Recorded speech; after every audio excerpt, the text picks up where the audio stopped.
And that was a word from our sponsor. Anyways, Best welcome commercial everybody. on the internet right now. Yeah, welcome everybody. This is Toy Duo. As you can see, there's more than 2 people on the screen, but that's okay. The toy quad. So anyways, joining me this week is Rick from Left Coast Graphics, Ways of the Sith down here, and Eric. You have a YouTube channel. Do you put anything on it? No. Okay. I'm too busy. He's got a lot of subscribers though, because we all follow him back. I honestly wouldn't even know. Anyways, this week on the Toy Duo, we are going to talk about all the reveals. We're going to do our section Hot or Not, where we're going to talk about some of the action figures that got revealed this week, and we're going to discuss whether or not we like them or not. And then we're also going to be talking about the horrible news that this Galactic Starcruiser is closing. Eric has decided to join us. He is gracing us with his presence because he has been there. Yeah. So we're going to talk about that. And we're going to talk about a whole bunch of other stuff related to Star Wars, Marvel, DC, and whatever we can think about. And then, you know, somebody might run off on a tangent and start talking about who knows what, right? Maybe. Yeah. Me and Rick are here, so you know that's going to happen. It's just what's it going to be about, or how many different topics is it going to be about? Right. Say hi to some people in the chat. Dark Lycan 81, he is here. He joined us first. You got G-Force. How's it going? Has joined us. Gerard Kane is here. Sonny. Gerard. Oh, haven't seen Sonny in a while. Miriam Gill is here. Dustman's Dioramas has joined us. And Mr. B is in the chat also. Yo. And we'll try to catch up when we get to that point. But just remember that please chat along, ask questions, make your comments. Let us know what you guys are thinking, because we will let you know what we're thinking. Well, I will if I get a chance to speak. But don't go off topic. Yeah. All right. Yeah. So who has that video? Oh, Dino does this video where he's like, stay on target. He always interrupts me with that. You should borrow that clip. All right. So what's been going on with you guys this week? Well, if you use that video or co-op the video or the idea, if someone doesn't, you should just play Porkins blowing up to interrupt them. We're not staying on target. No, that was the one thing that I so when I see the video pop up and I'm like mid-sentence or something like that, I always get like, and like you can, he's got a tail too. Like you could see it on screen if you're watching him. Like you know it's coming. Like you could see him like looking off to the side and like changing it over. It's mad funny. The other thing too is like, because like sometimes like I really want to do like 2 hours and then kind of like move on with the day, because I think sometimes when you get to like 2.5, 3 hours, you're just sometimes it's fluid and you're still talking and that's perfect, right? But like there's those times where you get there and you're like, oh, now what are we going to talk about? And I always felt like this like kind of drag at the end when it gets to be lengthy. So a lot of times I'll start trying to wrap it up by like, hey, what do you guys got coming out this week? And then all of a sudden it's a whole new conversation. It's tough when you're sober, you know. Yeah. Well, it's not even 1 o'clock there. Yeah, but where it's you're at, right? 3 a.m. in New Zealand or something, isn't it? Come on. Yeah. Oh, it's tomorrow. I think it's funny. Is it tomorrow there? I think it's Sunday, right? Let's see. I'm trying to think if any. Oh, Captain Spaulding has jumped in. I'm going to try to pick people up as we go, but if we're talking, I might just like say their name out there and stuff like that and give them a wave. But and then I'll try to catch up like when there's a pause. I don't imagine there's going to be many pauses today because everybody here on screen usually has a lot to say. So I think that's fantastic. And I think are you guys watching anything new that you want to talk about? Like, I watched the Muppets show, the new Muppet show with the band. That was actually pretty decent. Was it? I haven't watched it yet. I watched one episode and it's clever, but I don't know. Like I'll say it's not great. No, yeah. There's a Cheech and Chong episode that's pretty funny. Like they were. There's a Kevin Smith episode, and he's in the same episode as the Cheech and Chong. So it's like all of them. And that's the best episode of the season. It was like 4 or 5. Yeah, that was really good. Nice.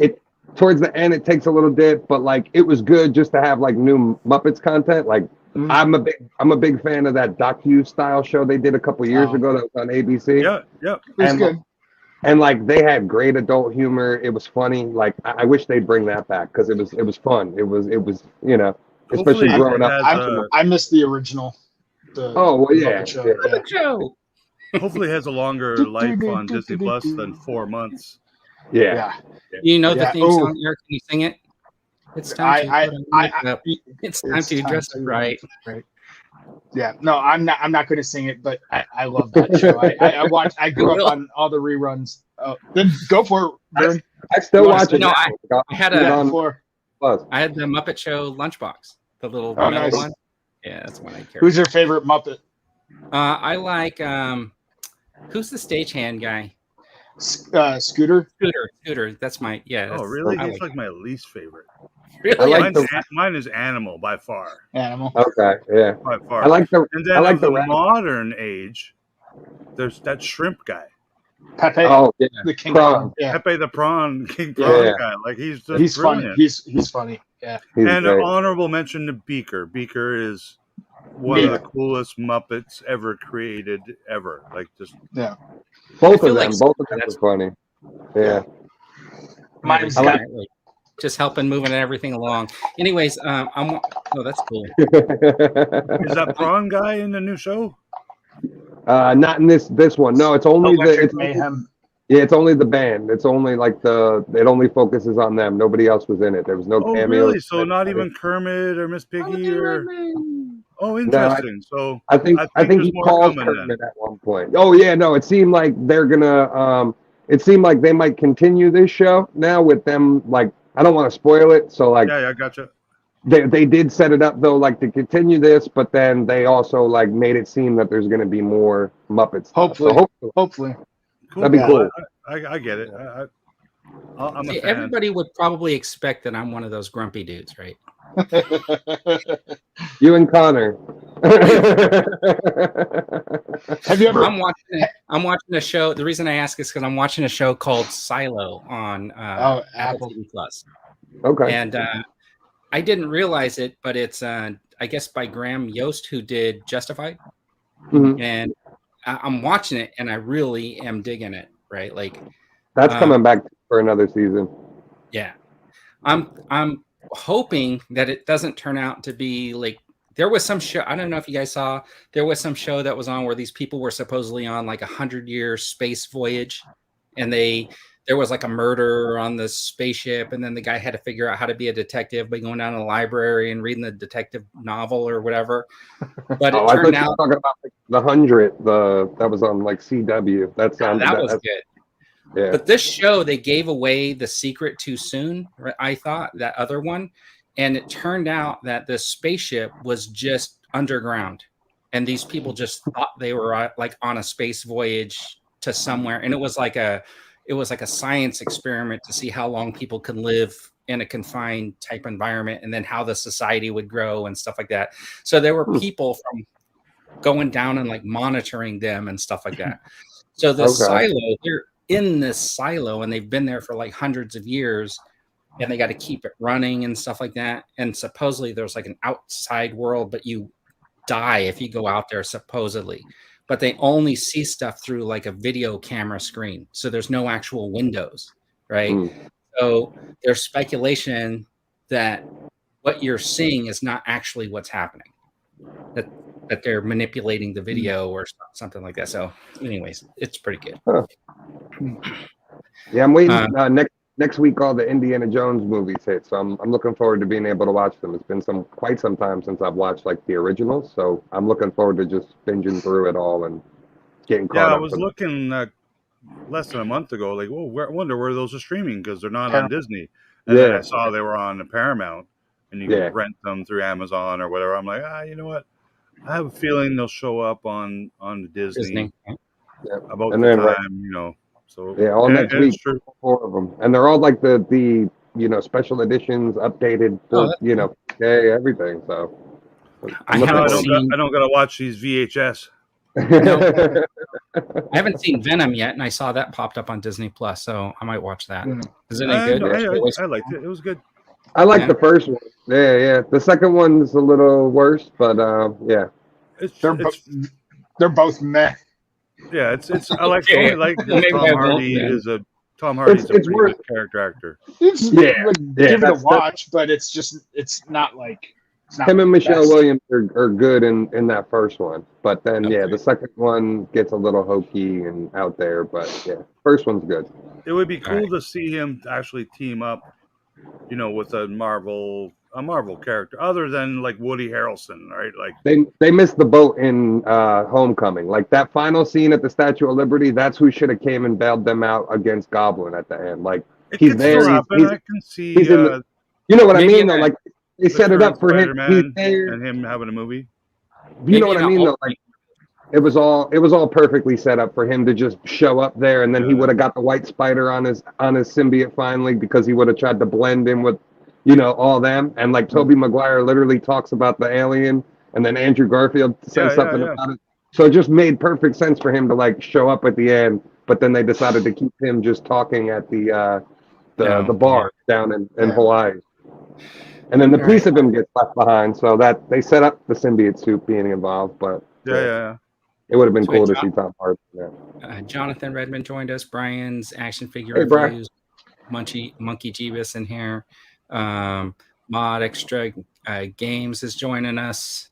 And if I miss chat, you guys got to point it out. If you're reading like chat and you see something, you got to tell me because sometimes I miss stuff. I can't see the chat, so I can only see what you bring up. I'm on my phone. Gonna need a bigger screen. Yeah. Venom 2 is awful. Who's going to be the Doctor Doom? Going to be the only villain we get in Fantastic Four movie? You think? I'm interested. Listen, the way that Quantumanium ended, I imagine now every movie is going to have a villain who has like a super gigantic army of minions, and then the heroes are going to have to amass a huge, super gigantic army to battle that guy's army, just so they can make the hugest CGI spectacle you can imagine for regular superhero movie. That was Ant-Man. We got a Hulk. That always works. I watched that yesterday, and it was so disappointing. Disappointing. I'll tell you, the way that, to me, that could have ended was Kang, maybe MODOK, and then your main heroes having to fight those two at the end without the massive army fight sequence or whatever, right? Maybe a smaller, team of, the outliers or whatever, just for fill-in. And Kang probably should have killed too many CGI red shirts. Yeah. So phenomenal CGI and graphics though. Like I'm gonna give that. Like the broccoli head guy. He's one of the coolest characters in Marvel cinematic history now. Broccoli guy. Broccoli head guy. Yeah. The creatures. They had better creatures in this show in the first 10 minutes than all of Kenobi and Andor. And Andor didn't have had way more alien creatures in 10 minutes. And they were funny. They were cool. With that, what do you guys think of the rumors for Fantastic Four? So they're talking about Adam Driver perhaps being Reed Richards and Mila Kunis as Sue Storm. It doesn't really matter to me. Whoever they pick is going to be. I thought Adam Driver as Doom would have been phenomenal, but I don't know about Reed. I really like the guy from You. Adam Driver, I don't think would have done Doom. I think if they offered him Dr. Doom, he probably would have said no, just because I don't think he's the kind of person that is going to want to be typecast into a role. And I think he would have thought, this is too close to me playing Kylo Ren. I could see that. I just thought he would have killed it. You know what I mean? I thought he would have actually been really successful if he played Doom, but I don't know. And then Superman, they're talking about Nicholas Hoult playing Lex Luthor. I actually like that casting. I don't see Adam Driver being in a Marvel movie as a major hero. As a major hero? Yeah, I think he's a supposedly they are actor. I don't even think he's that great of an actor, but the movies he does that he's a good performer in are usually funny, you know, artsy kind of movies. I think he's actually a really good actor. I watched that I think he's good. 95 movie, I think it was called, the dinosaur one, his most recent one. Yeah. It was a cool movie because I didn't get spoiled about it, and without spoiling it, watch it. It's a pretty good movie, and it's not because he's a good actor. It's just a cool story. Okay. Were there people in it and dinosaurs? And were there action sequences in it? Was it very action packed? Not like it didn't cost $1 billion to make, but yeah, it was cool. It was. So you can see him as kind of like Jurassic Park. So he can be a mid-level action hero. Yeah, but he also commands like $10 million, $20 million to be in any kind of movie, and I just don't see. Yeah, they got a guy who can play Dr. Reed there, like the Krasinski guy. Like, I know they've said it's not going to be him because it's multiverse kind of crap, but it's the fan favorite that they want to play that character. Just him and his wife. Yeah, making these movies is not meant to be rocket science. I think when picking a rocket scientist. So the problem was he didn't want to sign on for multiple movies in long term. He's a director too, so he wanted $10 million, or he would probably. I know. $10 million. Trust me, Rick. I don't understand why they're like, oh well, I don't want to be here forever doing this role. And it's like you keep backing the Brinks truck up to my house, I'll do whatever you want. Part of the deal is it's a different he'll get the mindset though, right? He's like look at the guy that plays Finn. Created that Quiet Place, right? Like that's his thing. Yeah. So he's got to create. He's doing another one now too. He runs that. Jack Ryan. If he was in creative control of, like, say, the Fantastic Four, right? If they said, "Hey, we want to give you this franchise to sort of build, right? And you'll play the main character, but you can like write the movies." I think he let him direct it. On board. If he had it could happen. It could happen. Like I just. You know, that's why shut the door on such a good, good guy for that role. I really like the guy from Penn, whatever his name is. I thought him with the beard and the longer hair, he looks exactly like Reed. Like, don't want to get too off topic, but another film that just had a big trailer teaser that came out is Gareth Edwards. Comes up, the creator. That looks awesome. Awesome. That look good. I really look forward to that. Yeah, really cool. I saw the trailer the other day when Lucasfilm when ILM shared it. And I was like, oh my God, this looks cool. Like, I'm in. Yeah, I just like that the theme.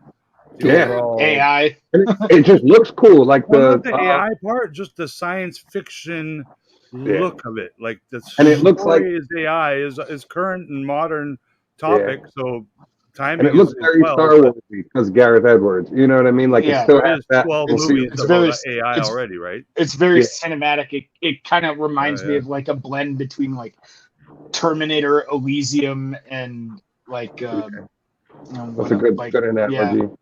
That's what I was thinking. Blade Runner looking, and even modern Blade Runner looking. Like I liked the new Blade Runner as much as the old one because it still had that theme, like not the miniatures, special effects theme, but just the overall, post-apocalypse, whatever you want to call it, this time of life and where it is. I think it's dark, but it looks cool. I love it. And the other one I was thinking of was Alita: Battle Angel. Yeah, that was cool. Is there going to be a sequel to that? I'm not sure. The one with the big eyes. Yeah, that was a great movie. Yeah, that was cool. The eyes weirded me out because I'm like, okay, that's not a real actress, and they had to CGI every scene with that person's eyes to make them 200% bigger. It's well done. You guys see the Charlize Theron as a robot? That one's badass. Oh yeah, that one is cool. Did you guys see the Mortal Kombat trailer too? No, I haven't seen it yet. I saw the trailer. Really... That's just for a game, though, right? Yeah. They're doing the next movie though. They're working on it. They just announced a bunch of casting stuff for. They cast. I don't know if you ever saw Sabrina the Teenage Witch on Netflix. Okay. They cast the one chick that was in that and you as Melina, I believe. Or Katana. I thought you were about to say Melissa Joan Hart is in No, not that one. You're dating yourself. That's the wrong. Yeah. wrong Yeah, Well, the you Mortal mentioned Kombat Sabrina. trailer. The different Mortal generation. Kombat trailer caught me like totally off guard because it's named Mortal Kombat 1. So like I had to take like as I was watching the trailer, I was like, oh yeah, at the end of the last game they like rebooted the whole entire universe. So like it caught me off guard. Are you talking about the girl that was in Mad Men? The daughter in Mad Men? I'm not sure. I didn't watch Mad Men. Mm. She's in You. She's in like the newer seasons of You, and she's in Sabrina. That's what I would know her from. Was she the main character in the Netflix Sabrina? No, she was okay. one, Never like, mind then. one of the side characters. Yeah. Okay, the main one was the one daughter in Mad Men, the blonde. Oh, okay. Yeah. She's a good actress. I'm surprised that show got canceled. But now we're really off topic. Here's John. Yeah, it's Jade. Yeah. Hey, John. Hey, how's it going, Super John? John Claude Van Damme, Johnny Cage. Yeah, I was just talking about that with the toys. I'm sure you probably have the one in the hot or not, but I was just talking about, man, wouldn't it have been something if G.I. Joe Hasbro could have landed that Mortal Kombat like Street Fighter license? Yes, and that would have been awesome. Let me see. I have one of those G.I. Joe. Well, didn't they make a crossover figure in the 80s? Yeah, well, it was in the 90s. It was back in the day. They had the Mortal Kombat license. I can for sure see them doing it again for classified scale. That would be so awesome. So awesome. I know you G.I. Joe nerds would be all over it. Yeah, I mean, I'm surprised that like people were posting pictures now of those Jada Toys ones, and they fit perfectly in scale with the classic. So like I was like, yes, that's kind of tempting. They're like 6-inch scale and not 7-inch or 5-inch. Yeah, and they're not like bulky. So like somebody posted Storm Shadow and Ryu in the same shot, and like they look like they fit right next to each other. So I was like, okay, cool, there you go. That's very tempting. Yeah, that's very tempting. And they come in like a cool like arcade style pack, so it looks like the old Street Fighter like game. Like you walked up and saw like the console in like a Quickie Mart or something. So cool. So cool. I was reading the chat. What were you guys talking about? Vernon probably got a picture in your slideshow, but I don't know who's making it. But there's like you guys give me a lot of credit for what I might have in that slideshow. Godzilla / I don't know, Pokemon / something else robot toy thingy. It's probably Bandai or I don't know what it's like. All the Asian culture robot machine things built into one, including Godzilla. Like, and I was like, what? It just can't be real. What is it you're talking about? It's a toy that's like it's Godzilla, and it's like Voltron and these other characters, and they all join together, and it's got like a Godzilla head and Voltron. No, I haven't seen that at all. I totally thought you would. Gotta pull up a picture so we can see it. I'll pull it up. I don't know what it's called, but meanwhile, Rick was just smoking weed and imagined this.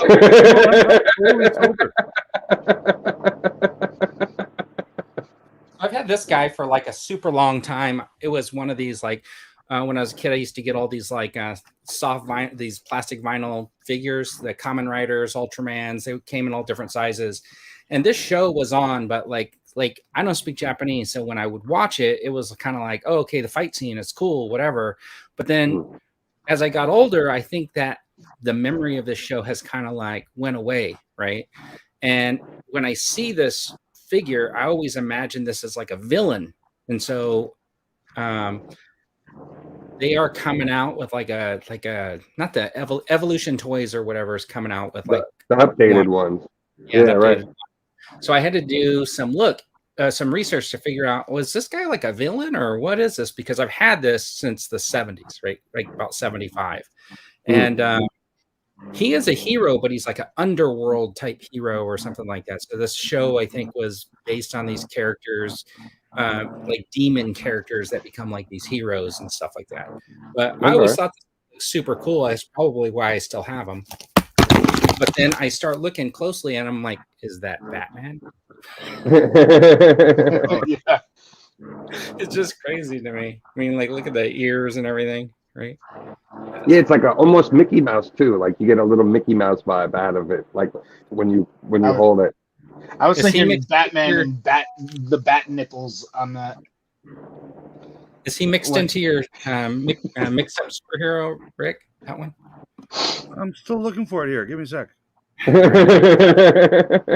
Hey, Cat. Hello. I don't know all the names of these characters, like Dan and. All right. Well, okay. So let's talk about this while Rick's busy searching the internet for something he doesn't know the name of. So it'll be super hard for him to like actually type it into Google. So the word came out this week that the Starcruiser is closing. So how do you guys feel about it? I'll let everyone else go first on this. I can provide a rebuttal. So, all right. So I think it's expected. I mean, like we kind of knew that it was going to happen eventually. We didn't, we saw the reports like even when it first opened that sales weren't great, people weren't booking it a lot. The price was a little high out of like most people's range. But it's disappointing because it is something like still for Star Wars fans that like even for me who wasn't a fan of the sequels, it was still something like immersive that I would have loved to get a chance to do. You know what I mean? Like just to stay on the spaceship and play along and do the whole experience would have still been fun. And Eric, has talked about it and told us about it. So we have like inside knowledge of what happens and what goes on. So it's a shame. It's cool that they came up with this idea. Hopefully they can tweak it and retool it and maybe give us something new that's maybe more affordable. You know what I mean? But I'm definitely hoping, fingers crossed, that a lot of this stuff ends up either at the Disney outlets or we can buy stuff on Shop Disney, like because previously we weren't able to buy any of the souvenirs or buy. Can I cut in on that last point real quick, Vern? On the merch, I wouldn't expect too much merch because very early on they haven't been producing enough merch anyway. Okay. I think anticipation of this decision, there may be certain items out there, but like even when I went last July, they didn't have a lot of the stuff that they were advertising at launch and whatnot. So I wouldn't count on it. There might be some things, but like it would be cool. It would be cool to pick up the model of this ship if that hits, Shop Disney or the outlet store, or maybe the droid or the lightsaber, obviously. But I don't know if all that stuff will. So here's even the outfits. The outfits would be cool if they made them available to order on Shop Disney. Because currently the only way you can order them is if you have a booking. My opinion on the merchandise is I hope that they don't sell it anywhere else. And the reason why I say that is because it was really exclusive to that. And I think that like if they leave it like that and when it closes, maybe they're sell off whatever they had, right? Like after it closes. But like after that, I think that's like a boon to like collectors who actually went and immersed themselves in the experience to still be able to have a treasured memory from that experience that like no one else can. And I guess that's like me being like selfish a little bit about having like a collectible that you had to go do something to obtain, right? That or you get it secondary market or whatever. I think that's what makes like a collectible special in a way is that based on the experience. That's why I always like say with these convention exclusives that they just sell online after, I'm like split on these, right? Like they shouldn't do mainline characters as exclusives, but they should do like a one-off of the mainline as an exclusive, which makes it, I'm going to take this down, Rick, while we're talking, makes it like, what would make that more memorable, like that Kenner colored Boba Fett. I totally think that should be available and people should be able to get it, but I don't, and I hope that when they do finally release that Black Series one, they don't do it on that reflective card back, right? So that reflective card back is what makes it unique or special to that convention. They could have put like a convention banner on it or something like that. As for the Starcruiser closing completely, I wish that what they would have done is maybe try to like pivot it a little bit and make maybe part of the experiences like accessible to not having to stay for the 2-night thing or whatever, the overnight or whatever it is. And I just, so I did see something from, I guess, the operations manager had posted something yesterday on social media, and she had said basically that they were very overworked and very, like, the things that they could do as a staff and they were very limited, and they had higher ups that were, if they didn't like something, immediately made them change it or pivot from like what they were doing. And she was saying it's very stressful, and she gave a lot of credit to the staff and the people that, you know, stayed immersed as characters for the whole entire thing. The cast members were excellent, and that's not just like the actors that were improving constantly and whatnot. That goes down to like the janitorial staff, right? Like people developed their own stories and really got into it and what would really suck is if one of those people lost their jobs. And I'm doubtful they will. I'm pretty sure it's, you know, they'll find something. Companies on the planet. They said that they were going to. A lot of them were in the college program. Yeah, they'll relocate them or do whatever they do. You dress up as Goofy, or you know you're this guy. Yeah, but I don't think they're going to unless Goofy. They actually lost hundreds of millions of dollars in a year, which I think they're kind of at that threshold or timeline now. They could just actually tear it down and write it off. Like that's something that can be done. Oh, they can easily. It will get reworked to something else, whether it's a place to buy ice cream and candy bars and get massages, whatever it is. I don't think they're going to tear down a concrete structure that has, you know, living quarters and plumbing. I don't want to see the spirit sign on that thing. And it costs twice as much money, but it'll get reworked into something else. It might turn into Legoland, whatever. Pick a new Disney theme, and it'll become that kind of thing, right? I'm not optimistic about that, but they're like. Well, remember, it's in two places. It's in two places where. No, it's one. It's only in. Oh, it's not in California and Florida? No, it's only in Florida. Oh, well, then I think they just tear all the shit down and it doesn't matter. Eric, let me ask Eric. I don't think they care about Florida either. I think let they me might ask move Eric, to another state if that's. I do too. If things I totally thought it was in both places. My bad. So Universal Studios does a thing called a VIP pass, and for like $400, you go on a special tram. You can go to the back lot. You get out. You walk through the sets. You have a special lunch, whatever. Would it be possible for like Disney World to offer a VIP experience that like would pick you up from the Galaxy's Edge and take you through kind of like a 4 or 5 hour experience there? I think they do that for celebrities.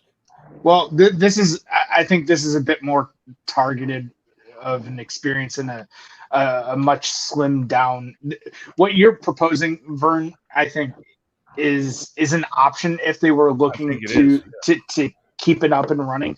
The problem is with the way everything's laid out, the rooms, like they need to find a way to cordon off the rooms first and foremost, right? Or turn them into part of the experience. That would be a bit more difficult because they're really just like fancy looking hotel rooms. That's really all it is. There's nothing like super special. It looks like the South from Andor. Can't they just get all those people crossing the border illegally to live there? But they could. They could do something like that. You take the fancy box truck from Galaxy's Edge by the First Order area, and then you go into the Halcyon, and you can kind of run around. The problem with and this might be going off into a big kind of rant, but the big part of the Starcruiser experience is the story that's interwoven into the experience. It's like, if you didn't know, Galaxy's Edge in Batuu is like a Groundhog's Day experience. It's the same day on that planet every day, that you're living through.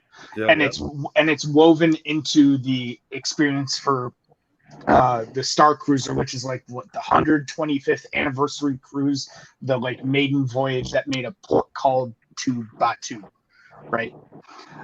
So that's kind of like the story you're going through. If you were going to do that, you would need to remove they would likely need to remove a lot of the interactive elements where you're playing around with with the story. That's what makes this, I think, really costly, is the amount of development that went into the mobile app to play along with the story, make decisions that would trigger like sensors on whatever, like the actors to interact with you a certain way or whatever, right? There was some really sophisticated like gameplay elements with this. Now, if they remove that and you just like go roam around the bridge, or you get to like shoot at TIE fighters on the bridge and take it to hyperspace, and you get to go to the shop and maybe you have lunch or dinner and maybe they still have Gaia just sing, right? Maybe they just hire someone to just do it singing, and they have Oani doing the Rhodian woman. Well, I think they'll incorporate those characters over to Batu more than likely. But they're easy ones to slide over. They cut out. I doubt that. I don't think they're bringing aliens over to Batu. They originally wanted more aliens and droids roaming around Galaxy's Edge, but they cut the budget like crazy. Yeah. So that's not that. I don't think is on that. I don't think is on the cards. I think it's more likely 100% we'll see more cosplayers, actors, whatever they're called that work there. I know they got a fancy name. Yeah, John. We'll see more of those. Cast members. Yeah, cast members. We're going to see more of those because that's their bread and butter of what keeps the Disney parks, that kind of fan experience that it's always been. If they don't do that, it will fail, and they will completely close down both Galaxy's Edges. If they don't update it to the point where they don't have to rebuild it, but maybe you change that one specific spaceship every 3 to 5 years from Kylo's shuttle to Luke's X-Wing or another ship that's canon, Ahsoka ship. Yeah, that's the problem, that they keep it so tight on one thing. Guaranteed they will do that, because if they don't, it will fail. They will never have a person go there twice, and it will just fail. It will turn into Avatar Land or whatever's next. So that's categorically untrue, Rick. There are people that have gone several times and paid out of their pocket to go many times. Maybe the reviews on YouTube saying it's always the same person saying the same thing and the same. It's the same story, but you can craft your own kind of story and narrative and go down different paths that you wouldn't have experienced the first, second, or third times you went. Granted, that's really expensive, but I'm sure you can tell I'm upset about this. I love the experience. I would have loved to have gone back. However, this wasn't the right way of doing things. It's what they did was excellent. The amount of money they spent into crafting all of the the technology and the kind of decision tree of hey, if you do this, then this impacts your experience this way, and so on and so forth. And it even about those sabers too, that'll be eventually accessible to people like us. Well, they put you in like $300, aren't they? Well, when I think people like us. Well, what he's referring to is the actual ones that they showed off at D23. Those aren't built for purpose in the same way like the Disney parks are. Like those would be floppy. They're years away, but but in any case, all the money they spent on developing the kind of role play game aspect where all the technology is geolocating you into different areas of the ship and saying, hey, you're over here, go check this out, or all this suggestive type of stuff. It puts you into different cohorts and say hey, you're very much aligned with the Resistance, or you're really aligned with the First Order or Scoundrels or whatever. I wouldn't spend a minute of your life worrying about how much money Disney spent on anything. No. Hold on. The reason they have endless money. But they don't want to invest the cost it takes to redo that experience and they wove it into the narrative for Galaxy's Edge, which is based in between The Last Jedi and The Rise of Skywalker, right?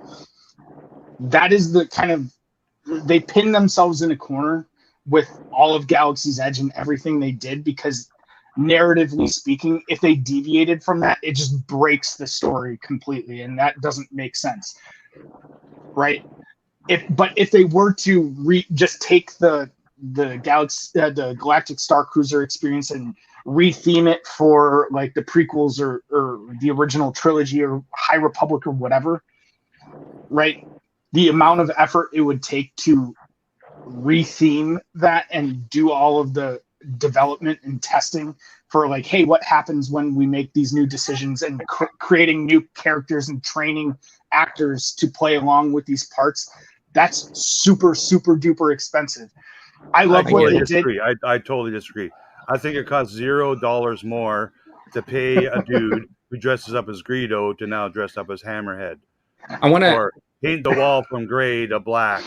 Like there is expense, if you change the look of a lobby or the inside of a building, but it's done every day. Like I'm not talking about the aesthetics. You're talking about the storyline. Yeah. And here's a question for you: do any of the other parts of the theme park have a storyline?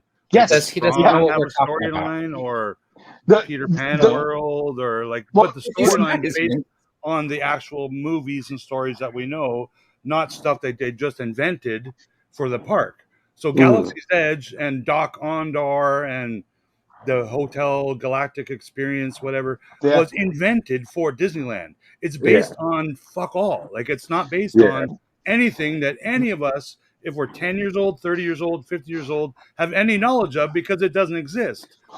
They made and to piggyback off that, if they stuck with existing and to piggyback off that, they still have yet to incorporate any of that stuff into the live action. Right. Hey, Mod Extra Games. This is a hotel that they have in Disney World. That's an all-inclusive. I would have loved to go. Experience. And we're talking about Batu as well. We're incorporating the Disney park. It's going to close in September, and so we're talking about the closure of that thing and how we feel about it. And Eric has been there, so he's telling us from his firsthand experience, and the three of us are telling it from the experience. Like, we can't. We didn't go. Yeah. I definitely would like if they found a way though to incorporate more stuff into Batu. Like, hey, we don't need, if you want to keep Batu and that story, that's fine, but maybe build another area that's for the OT and build another area. John is saying that if you've been reading the chat, he's saying that people who work there are saying that the entrance will stay sequel area, but then the part with the Falcon's going to be original trilogy, and then this TIE Reaver will be done prequel Clone Wars. And I was talking to my brother who lives out there, and he was saying, like, I guess Disney World has like the different lands or whatever. Mm-hmm. And we were talking about it, and he was like, wouldn't it be cool if like every land had a Star Wars experience? Like in Frontierland, they did Endor or something like that. And then I thought about that. Fantasyland, Coruscant or something. That would be cool. Part of their board of directors meetings and stuff. It was definitely thought of. For whatever reason, what won is what they actually did produce. So can I take the floor on this? So I love what they did. Full stop. What they did with Galaxy's Edge and the Galactic Starcruiser, I happen to really like. They executed it, I think really well for what they did. I don't agree that it was the best choice. I have been going to Disney World my entire life, and I think it was destined to fail ultimately with the choices that they made, because they got way too fancy, right? For people like me, and there are a lot of people out there that really love what they did in the immersive kind of strict storyline that they had.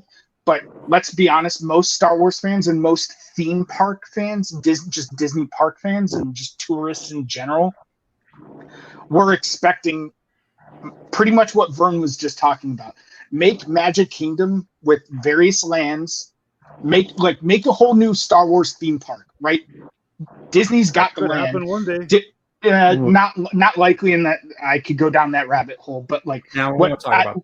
But I think what people, but I think what, of like, but hey, what I think in Disney have this, in Animal Kingdom have Endor, in this have Tatooine. That would be cool. That would be cool. What I'm actually Star Wars, it'll be Twitterland.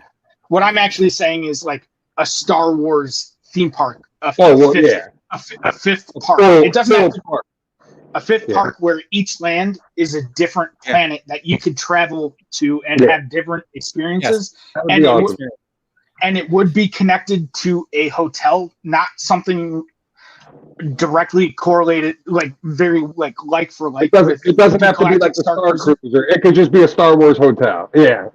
Like the Disneyland hotel. Still have the awesome bar. Yeah. Awesome bar. Some of the fancy stuff. You could go on the bridge, go to hyperspace. Maybe you have some of the actors. Star Wars in general. It doesn't have to be specific to an era. You could. You're at a Star Wars hotel. You're staying. Here's the cantina. Here's the band. Here's this. Here's that. That's a great. I could even see them taking Marvel and Star Wars and saying, "Here, Marvel and Star Wars now they have their own theme park." You know, there's some legal problems with some of the Marvel stuff with Universal. But 2025 it's all up. Yeah. I heard some guys last night talking about the same topic, right? Another Star Wars show. Spice Runners Lounge. They're all guys in their 30s, 40s, 50s. A lot of them got kids. They go to these parks on a regular basis, like they're big fans, like all of us. And they're going with their kids, and their kids are like, "Who's that character, Daddy?" Yeah. And like if the kid doesn't know who like the black chick running around in the orange jacket is, and the dad doesn't know who it is, there's no one in between that knows who it is. Again, they just created characters out of nothing, and it's like, let's build Disneyland and let's make this not a mouse. Let's just make this dog, this green dog, as a walking around in a costume that's not a Disney mascot and never been in any cartoons or had a plushie, but yet there's a big green dog running around Disneyland. Kids are like, "Oh, who's this guy?" What green dog are we talking about? They're just inventing a character like they did for Star Wars Land. They just invented some. But everything with Star Wars is invented. So the a character in Star Wars Land. ultimately what they did was, I think, too small scale to begin with. What they wanted to do was ensure that they had the same exact thing in Disney World and Disneyland. Okay, how do you execute on that? Oh, well, Disneyland in Anaheim is very limited real estate wise, so they're constrained on space. So that is the maximum amount of kind of space that they're dealing with, which means they couldn't do something bigger overall and have it in both places. If they were going to do something bigger, pretty much it has to be Disney World. Just has to be. Yeah, because they have the land in Disney World. Peter Pan Land, or some other part of the park that they don't use. I think with that too, set the way it is, I think it's perfect. You walk through that tunnel. I think it's cool. I can't wait, man. I just want to walk around a corner and see a falcon there. It's good. I love these though, by the way, from Batu. These are so cool. So you've all been, right? You've all been? Yeah. I haven't, no. Galaxy's Edge. Galaxy's Edge. The experience. I love the idea of the whole experience, and when they had to write a story, you stay there for the couple days. It's like interwoven in. The idea of it is so neat to me, regardless of the universe or the timeline that it's built in. Yeah, because you're just in Star Wars land, like you're immersed in. Immersing yourself in like Star Wars. Like LARPing, but for Star Wars. Mind, they could have made it a little bit more affordable, or made it like more of like a VIP type experience where like you didn't have to commit for like 2 days. Because here's what I'm thinking. Well, I like the idea of a straight up Star Wars hotel. So you traveled there, you stayed in a hotel. Then did you check out of your hotel to check into the Starcruiser, and then check out of that, and then check back into another hotel? Or did you just keep your one hotel all the way through? You know what I mean? Like, so if you're traveling, And like, so me, like I'm traveling. If I went with my wife, right, like she might not want to do it, but I might do it with my brother. So the two of us do it, then we'd still be paying for like a hotel theoretically, right? And then you're paying for that. So you add that expense on top of your airfare, your church, you know, your hotel, and your whatever other experiences you're going to be doing in town. You're not just showing up for a 2-day vacation. You can. There are people. There are people that fly in, do it, and leave. My wife and I, when we did it, we tacked on a shorter Disney vacation. We stayed in Polynesia and then transferred. Yeah, but I'm not gonna fly from California to Florida, which is like a 5.5-hour, 6-hour flight. Then I got to wait 2 hours in the hotel. Then I got to get a car to like a hotel for, you know, to haul and bags to Disney World. Just 48 hours. Box truck to the hotel and then back to Disneyland and then or Disney World and then get back on a plane that night. That's why I think the idea of them just doing a straight up Star Wars hotel that's still immersive, but there's no big scale story. Maybe and you're in Star Wars. Yeah. Then like you go through these doors and you enter your experience. Yeah. And so and be fun. And like you could stay for as long as you want. You could do whatever and plan your whole vacation. Yeah. Ultimately, they had very lofty ambitions, and I am amazed that they allowed the team to choose this path because it was like no one would have expected this, right? I don't think anyone was asking for this. It was great what they did. It was great what they did. Movies came out. But, great idea. So they knew what they were doing when they did it. Well, in that regard. They made billions of dollars, and they're like, okay, it's official. We're going this route with the park. But it was no. Everyone was expecting something else, right? And when you compound that with extremely poor marketing that happened close to launch, and they didn't manage the messaging very well, and people still talk about it like a Star Wars hotel when it just you have a hotel room, but it's more akin to a cruise where an immersive experience where you're like LARPing and all like more or less all inclusive and whatnot. It's not even. See, the thing is, I can't even say it's like a cruise. Like even though it's all inclusive food, all that stuff. On a cruise, you like go say, oh, I'm going to go play shuffleboard, or I'm going to go to the pool, or I'm going to go do this, right? But in this experience, you kind of have activities that will lead you through. And if you don't participate in those activities, you're missing 3/4 of the organized by the Disney Cruise Line. But there were activities. Brand, to be honest. So there are activities you can sign up for. It's all up to you and how much you do. But if you're paying that much to go on that experience, like Eric was saying, you might as well fully immerse yourself and go all in on it at that point. Yeah, because that's what this type of experience is built for. Like we were saying, if they switched gears and went more just to the straight hotel, you could stay for a week and come and go as you please. I think that's the route they go with it. Yeah, and that's probably they will go. Yeah, traveling from foreign, going to go to Orlando for a Disney World experience. Basically, it's like once in a lifetime opportunity. He's saying he wouldn't commit to it, but I'm going to tell you, if that's your story, I definitely think you should commit to it. That's something you should add on to that. Oh no, that one. You didn't like it. You spent your $8,000. You flew in from Australia or Toronto or wherever you came in. And you actually didn't like it. Then it's not that lifetime achievement that you wanted, but you spent all that money on it. Like, so I think that a lot of people did get to see what the experience maybe kind of was. Not like spoil it, but just see videos and pictures and see the reviews, see the different stuff. And maybe people are like, maybe I don't like it, or maybe it encouraged, because I'm sure it did. I'm sure it did both. I'm sure it brought people in. And I'm sure it maybe discouraged some people. They're like, "Oh, well, there's no whatever the reason was, right?"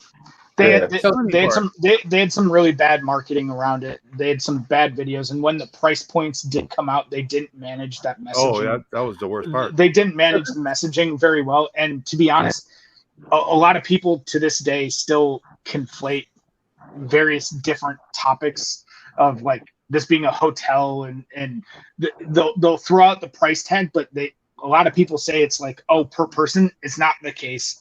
If you fill the room, it's less, significantly less. That's what a lot of people were the saying. price was. I think you could fit five people profit. in I don't the think it room. costs that much to operate in any way, because I've stayed in many hotels.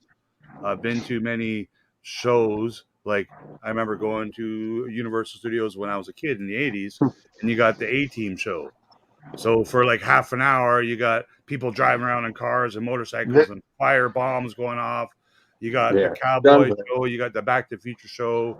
Whatever the show is, they're all scripted and they're repeated several times a day by the cast and crew, whatever you want to call them. You know, they all get paid similar wages as, you know, the dude that dresses as Goofy at Disneyland, or as the singing lady at Galaxy's Edge, whatever the thing is. So, and it doesn't cost you $4,000 to go watch that A-Team show, to go see the Jaws ride. Wait a minute. All these scripted shows that are experiences, in-depth. But for you, how much does it cost for you to fly down to LA? Probably a couple $100, $300-400 at the most. Okay, so $300 or $400. How much is it going to cost you to stay for 2 nights at that Hilton right there by Universal Studios? Probably $500 a night if I chose to stay at a hotel. Now you just spent $1,300. But I wouldn't. I'd stay at one for $100, 10 miles. Yeah, but but you're right there. You just spent $1,300. I'm the same. I wouldn't though. I would $200 to get into the park. So you spent $1,500 for your 1-day experience at Universal Studios. Yeah. Again, even like Sir Eric said earlier, if I'm going there, I'm going to all the food and drinks are included in that as well. Yeah. Now you got to go to Voodoo Donuts and spend $25 on a donut. You got to go over to Tony Roma's place for ribs and spend your $47 on your half a rack of ribs. And that's why, I said the price. The price point, when you think about it, it's equated to going on a cruise ship. It's just you're not actually. It's the closest. It's live action role playing on like a cruise, right? That's what this is. But nobody, I don't think there's anyone in the right mind who would contest that it was expensive. It was just from like a product development perspective, for that price point and for them to hit the kind of margins they needed to continue operations, there just wasn't a large enough fucking population of people that were willing to pay that. Right. There are people like me who would love, I didn't get to go multiple times, but there are people who went several times. If anyone's curious, I highly recommend checking out the Dano channel and all of his awesome videos, and Ordinary Adventures on YouTube. They did a lot of cool content about, and there are tons of others. I'm sure I'm leaving them out on the Starcruiser, but Princess and Scoundrel, I think, was another. But there's it just wasn't what the market wanted ultimately. Especially now, coming out of COVID.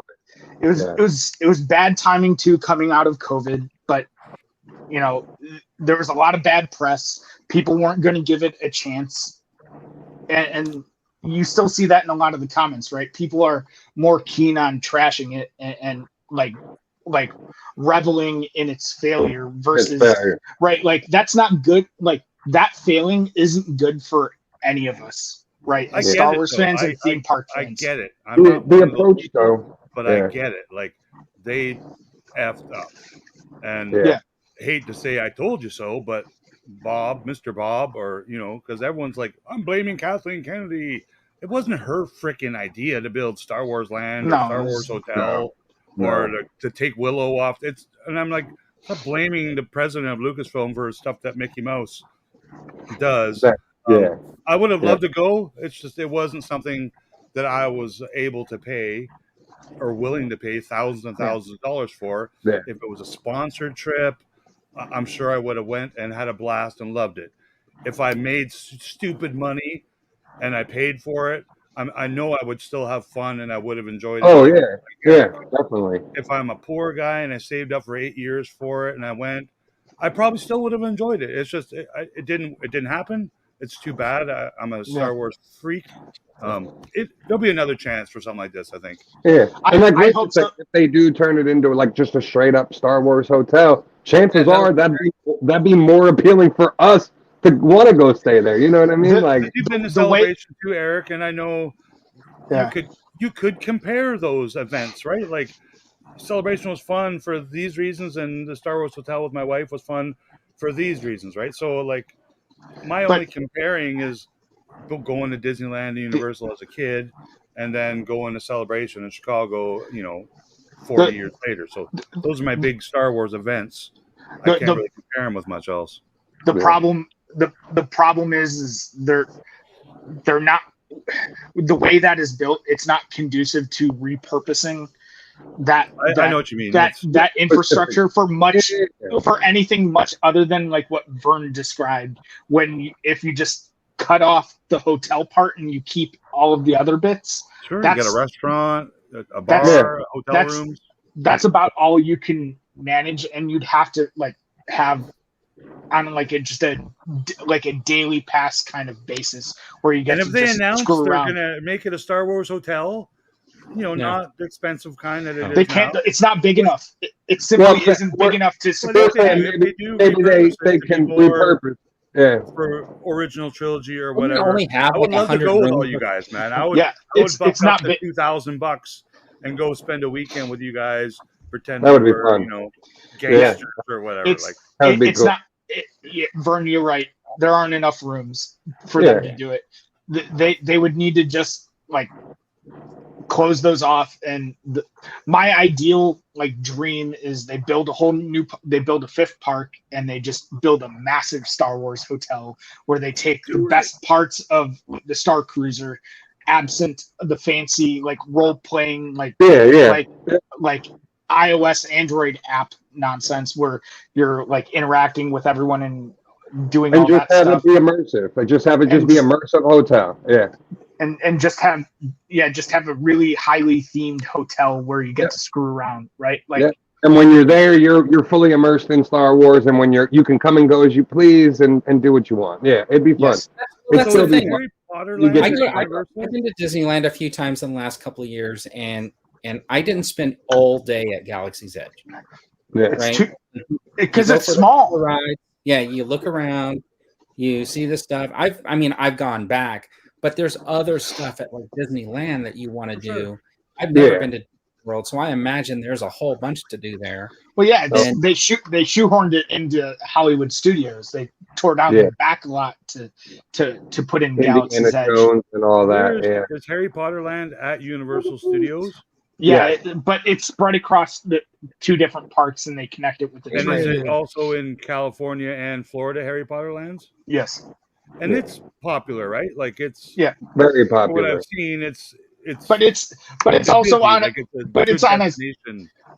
But what they did for Harry Potter is on a similar scale to what they did for Galaxy's Edge. But for Star Wars, for that to be successful, they basically said, okay, we're not going to build a new theme park for whatever reason, just what I was imagining and wishing, trying to will into existence. They said, we're just going to use this little bit of space. Yeah. So how do we do that? Oh, well, if we pick Tatooine, then people are going to want Hoth or Endor or Naboo or Coruscant or what. We can only do one. So what do we do? Let's do something unique. So they came up with the idea of Batu, and then then they wove it into the sequel trilogy. And I like what they did. I'm a huge fan of the way it looks. It looks amazing. It's just not. If they could find a way to incorporate all eras and get all fans to enjoy it, we would all love it. Yeah, we would all just revel it. They build it so when you're walking around, you don't see the IHOP across the street or the traffic lights at the intersection down there. They make it so you don't see that. You feel, and that's all Disney though. Yeah, and I know they still design it that way, and that's part of your interactive experience too. But if Harry Potter Land built a little theme hotel and charged $6,000 a night, same size, same kind of idea, do you think it would fail? Yes, because 100%. But faster they would than this. A new character. It'd be called Billy Who Patter, cares? And Who cares? You know, it would fail faster than the Potter Galactic Starcruiser. I guarantee you, Harry Potter does not have the same kind of fandom that Star Wars has. There were people that they're not old enough yet. There would be people that would go. I would probably be interested in doing it. I think it would succeed as well. You're right. But if they just did the same thing, it's too niche and too costly to maintain. Right. Period. Well, that's the whole thing. Yeah. Right. So, you know, they unfortunately just chose to do something a bit smaller, and I think for a lot of people, I think we were hoping they'd do something much larger for something as big as Star Wars, and they didn't do that. Even with Galaxy's Edge, love what they did, just not enough of it. Have you been, Vern? Harry Potter Land? No. I've been to that one. Yeah. I probably am going to go this summer though. Yeah. No, it looks pretty neat. I just like looking at Harry Potter Land. Just Universal's all the buildings and stuff, and like I remember Universal Studios in 1985. Talking about the Star Wars hotel thingy closing. They were still filming Back to the Future, like part 2 and 3, when we were touring the lot. And I remember seeing like the clock tower and shit, and it's still there to this day. All that stuff, and that's the shit I loved about it. Here's the funny part about listening to Rick talk about Universal Studios and the Back to the Future set and the A-Team. We might have been there on the exact same day. No doubt, eh? Because Indiana Jones, that was a thing they had in Disney back. Was it in Disney? They still have it. Disney World. Well, Disney World has the stunt show Spectacular, and Disneyland has the ride. God, I can't the ride and. But they didn't have them in the 80s because it was a Paramount property. It was like late 90s, I think, when they built the ride at Disneyland. Well, at Disney MGM Studios now, Hollywood Studios, the stunt show like that opened up in '89. I can't remember if the stunt show was an opening day attraction or not. I want to say it was, but the ride at Disneyland debuted in, I want to say like 94, 95, 96, some mid 90s. So is there currently an Indiana Jones like stunt show and ride at Disney parks? There's a ride at Disneyland. Ride at Disneyland, stunt show in Disney World. Disney World. Okay. Yeah, I remember those. I didn't know if they still did the stunt show. And that's all at the same theme park that Star Wars is at, Rick, in Orlando. Yeah. It's like almost twice the size, isn't it? And the same one that's all MGM. That's all MGM Studios. Yeah. Disney, Universal Studios used to have the Conan Sword and Sorcery Spectacular show. That was cool. Okay. I remember that too. Rick, I want to see this thing. I always remember that A-Team show, man. Like, you're like sitting in this little arena, like in the dirt. Well, the ground's dirt, and in comes the A-Team van and cowboys, whatever. I don't know. It was all kind. There was a cowboy show too. Yeah, there was. It was a stunt show where they talked about doing stunts. I want to see this conglomerate toy that you said that they're coming out with. Oh no, I gotta mute that. Do you really? Do you know this song? No, but I don't want to get a copyright strike. So I don't name all these characters, just Godzilla. Kamen Rider, Ultraman. That of course is Godzilla. I don't know who that guy in the back is. Knight Rider. What? Oh, so it's like Power Rangers or with them. This is like a Voltron almost. This is a real thing. Like, this is wild. What am I watching right now? Combining of all Asian toys ever. Yeah, in one. That's pretty cool, though, right? That's wild. That Godzilla head on the chest is like taxidermy type of like mounted kind of. Yeah, that is crazy. So yeah, Power Rangers Zord with all of the properties. That's pretty cool. It would appeal to a bunch of different people who love all these different brands, right? Yeah, especially if you like all of them. I mean, it's perfect for you. You know what I mean? Like, if you're into all of them, it's like, what more could you want? I'm trying to figure out if they made HasLab. this commercial for this toy or if this is from some sort of a show. I think It could be like a team up event. Yeah, it's What's a that say, project. Vern? I can't read it, but it looks Come pretty on, cool. I thought you could read all this. So what's the background on that? Are people trying to make that toy? I think It's I a think somebody's Bandai making it, advertisement. but it's yeah. I mean, So yeah, that's really. it's I being think you made. can pre-order it right now. Maybe it's some kind of like their type of HasLab. That's kind because it's SJHU project. So like, Oh, maybe maybe. I was hoping it wasn't any kind of a. maybe it's like a crowdfunding type thing. Crowdfund. I don't know. Who knows? Yeah. That's pretty cool though. Well, I'm looking at all the heads on the shoulders and There's a lot. whatnot, and honestly, this is kind of giving like The only one I don't know is why that- I don't know why I'm thinking this, but it just reminds me of like the Human Centipede or something.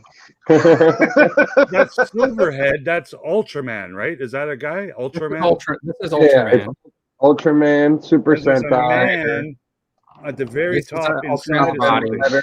and then Ultraman. I just don't know who this Ultraman. is. And this is Kamen Rider's motorcycle as part of the control. That's cool. I figured Vern would be already pre-ordered this. I don't know. No, I haven't even seen it. More backers than the Rancor. It's part Rancor. Yeah. That's really cool, actually. I like it. So what you got for hot or not? Since we're already talking All right, about Is them. that one hot or not? Yeah. What do you guys think? I think it's cool. It's original. You know, something different. Oh, he dropped it. Yeah, let us know in the chat The if you biggest guys are mashup chatting I've ever along. We do seen. a section called "Hot or Not" for the week reveals. Like to hear what everybody has to say, whether or not they think it's cool, whether or not they think they're gonna get it. Brian is saying it's hot. Add LEDs, make it a HasLab. Joseph Pat's not into it. I'm gonna look that up later and just get some more information on it because it's kind of cool. I mean, I do like Yeah. Ultraman, I do like Kamen Rider and those characters. So Godzilla. Vern might be in on there. And Bernie, I think you're right about the GI Joe HasLab. I think I decoded it in 5 minutes because of the It's, number 24. It's the Dragonfly with Wild Bill. Yeah. well, you know what's interesting is they didn't. Rakondo's helicopter isn't actually called the Dragonfly, right? It's called something else, but it's basically the same chopper, just painted with different. painted Because with I a tiger. thought, what was it? There's that one GI Joe that has the jersey number 14, Oh, Evangeline. and then the fridge has the jersey 72, and then Yeah. I'm like, wait, isn't there like 3 other jersey numbers? But after my Google search, those are the only 2 numbers that showed up. So then I thought, you know what, it has to be that chopper. Yeah, it's got to be with Wild Bill. I just don't know what the add-ons are going to be like. Who else they throw in there? You know what I mean? And my only thing is going to be if you're running that at Comic-Con and you're running the Ghost for Star Wars at Comic-Con, now you're splitting your audience on 2 big items. You know what I mean? Like Yeah, that's They a do the tough same thing sell. every year. I don't think They do it'll the be the same thing Ghost. every year. One of them's not going to make it. That's tough. We'll just see how it goes. I mean, like, I don't know what they're thinking, and I'm just trying to imagine like what could they ask for that chopper if his tank was what $50 more than his tank. Yeah, You think three, so? well, three or I 350. guarantee it'll cost at least Oh, there you go. $1 more than his tank. Prophet saying airborne, but it's not like you can jump out of a helicopter, right? Yeah, Yeah, because they've given a parachute. yeah, Yeah, that'd be but you cool. got Jump out of a to helicopter. right into the rotors. It's gonna be Yeah. pretty tough. Doesn't Wild Bill though? He's got like a partner, doesn't he? Like a Tigerfly and there's Locust, same body Yeah. as the Dragonfly, but different colors. And it's like black and white stripes or black and yellow stripes. Is that Yeah. like Yeah, so we got Australia for us? 500, 350. Somebody made there's a guy on YouTube 3D who printed shows ones. off his 3D printed ones, and he's got that 3D printed Dragonfly. It's a little bit short, but I mean it looked really good. And he also did that the whale. Yeah, I want a 3D printer bad now, man. Yeah, I do he too. sells I've files. been Stuff you could I've been do. buying stuff. Yeah, he sells his files, and right now that Dragonfly, the files are like it's like $100. But if you actually want to get one from him pre-built, it's like $800. I mean, come on. Yeah, I mean, Well, it's you're like, gonna spend it's hundreds because of the bucks on time. materials, right? How long. Well, Yeah, the I'm all materials- for the 3D printer guys now. Like at first, Yeah. it was all just the filament stuff, and I'm like, it looks like you made it with kids, like, you know. Yeah. Now it all looks the awesome. resin, and I'm like, dude, you can't, like, that's better quality than the shit, you know. Some of the stuff. Yeah, those resin printers are. I've been buying stuff to fill the shelves behind me to set up dials and stuff. So I'm really like. I am a little disappointed in these little shoulder things for the Bo-Katan or whatever. I was a little bit 3D printed. Yeah, well, they're resin, whatever. But like, more than I asked for came in. But the thing is, it's like if you look at it, it looks so. Oh, so you got a different one than I did. Yeah, it doesn't. They just don't look good. Because mine's very raised and detailed. I really like mine, and then the head's 3D printed too as well. No, I got this one. So I got a few, but like the thing is, like this one's okay. That's the better one. That's the better one. Well, why did I get all those crappy ones? Because that was the other guy's print. So he sent both because he got one file from somebody and then the other file from another one. Oh, so he just decided to double up and say, "You pick which one you want." Yeah, basically. So you got like the crappier print, and then you got this nicer one. This is the Aerobus one that looks really, really nice. It's raised. It's did you just glue it on top of the old one, or what? I did, yeah. Only because peeling off the old one. So what I did was I painted the old one underneath too, so it was chrome as well, and then I glued it on top of it. So it kind of added. I just painted mine, and then I threw this little glop on there. You can't really. There's no design. It does look like a glop, Vern. Trademark that glop. Yeah, from a distance, if you don't wear your glasses, like Eric, take off your glasses. Doesn't that look perfect? Looks like Banta Poodoo. I'm currently making one of my pins in production, the version 2 Hey Mando, with his shoulder pauldron. He's got the new signet on it, and I'm trying to get him to raise it, but without paying for like the cost of them raising it, and hopefully it turns out the way I want it to. Because there you go, Jonathan saying it's going to be the Imperial shuttle. It very well could be, man. For what, the HasLab? Yeah. I don't think so. They tease that ghost, man. I think it'll be a. I want to never tease the ghost. To guarantee you, they've never teased the ghost. They did. No, look at the HasLab writing, like the way it's written. It's in the font for Rebels. All right. The font for Rebels is like Arial bold. No, but if it's not a sandcrawler, I will never buy Star Wars toys again. Can't you buy the sandcrawler at the park?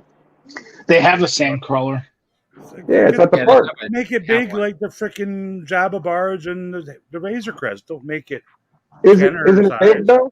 Isn't the sand like a popcorn bucket? It's big. It's maybe like 1.5 feet long, maybe like a foot tall. Make a ghost and put it at Disney parks.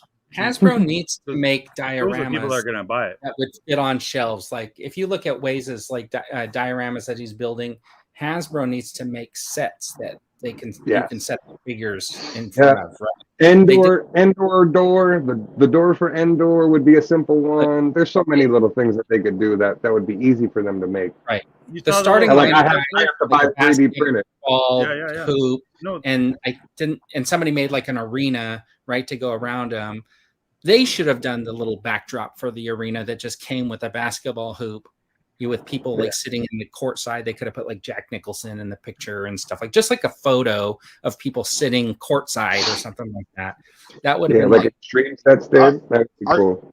Just to be clear, are you asking Hasbro to invest in like dioramas for Black Series or TVC scale? Because they already do the TV. So would it be interesting? Sure, but I don't think that. Like, I think there has to be like universal consensus on the fact that we're not getting like all of the different types of products we want today, right? Like, would you really want them spread that much thinner with whatever resources? Here's what I really want. Here's what I want. Ideally, I want a new Star Wars team. I want Patrick gone and a whole new Star Wars team.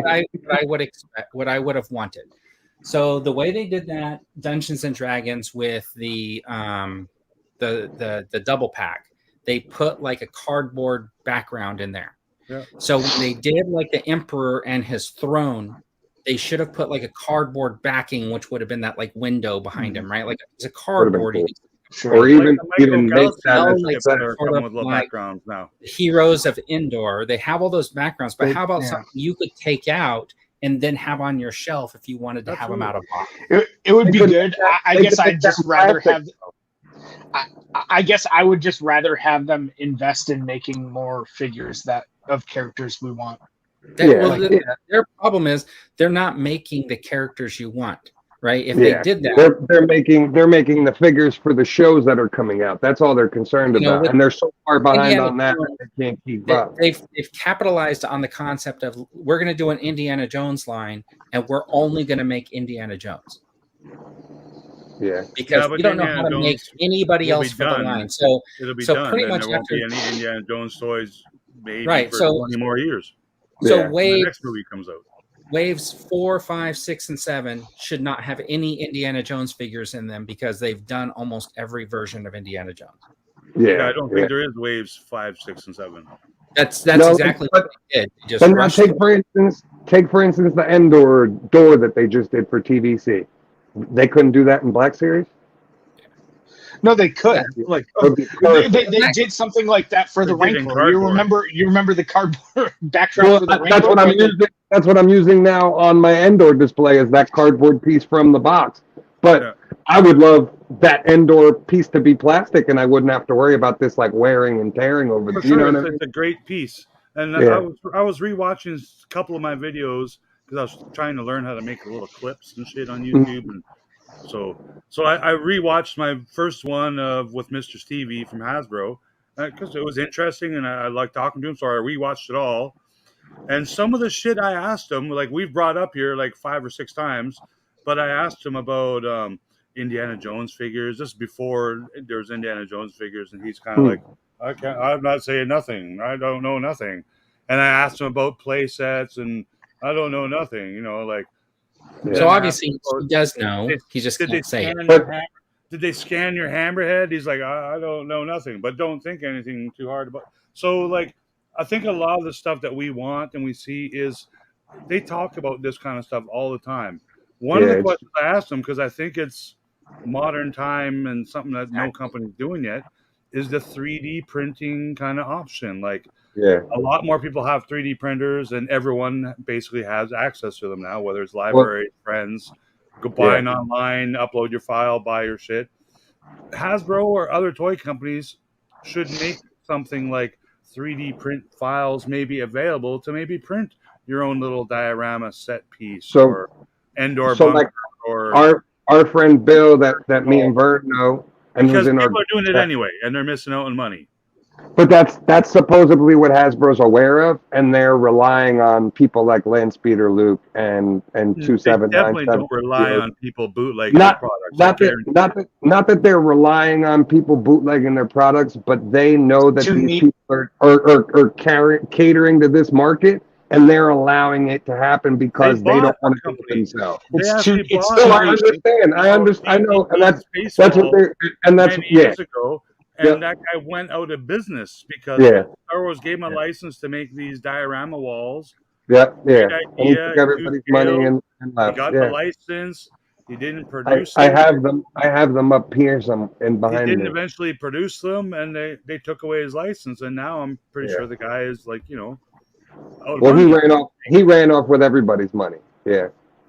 So I think they're not gonna. If they were gonna do it, they had their chance a few years back. Well, and like that's what I said. Supposedly from because I talk to Bill all the time, and he knows that people from Hasbro are aware of his stuff and his website and everything. Apparently, that's the route they chose to take. Was just, hey, we'll let these guys handle that, and we don't have to waste our time producing this. And that's kind of the way they run it, which is a shitty way to run it, because like people I like guarantee you they don't run it like that. They look at it and they're like, does he make $10,000 profit? Yeah. Does, then shut him down and let's If it make was- those. Like that's how it works. if It it doesn't work wasn't- any other way besides is he making $10,000? Yeah. If it wasn't in the business, and it's Yeah, how it once works. he gets I to know what you mean. I know what you mean. like making significant dollars, Disney's going to jump right in and say, "Hey, man, you guys, you can't without a license. Yeah. If it wasn't a niche market, if there was a big enough market for this, of course they'd be all over it. It's just, it's not worth their investment to spread themselves too thin into doing those types of things.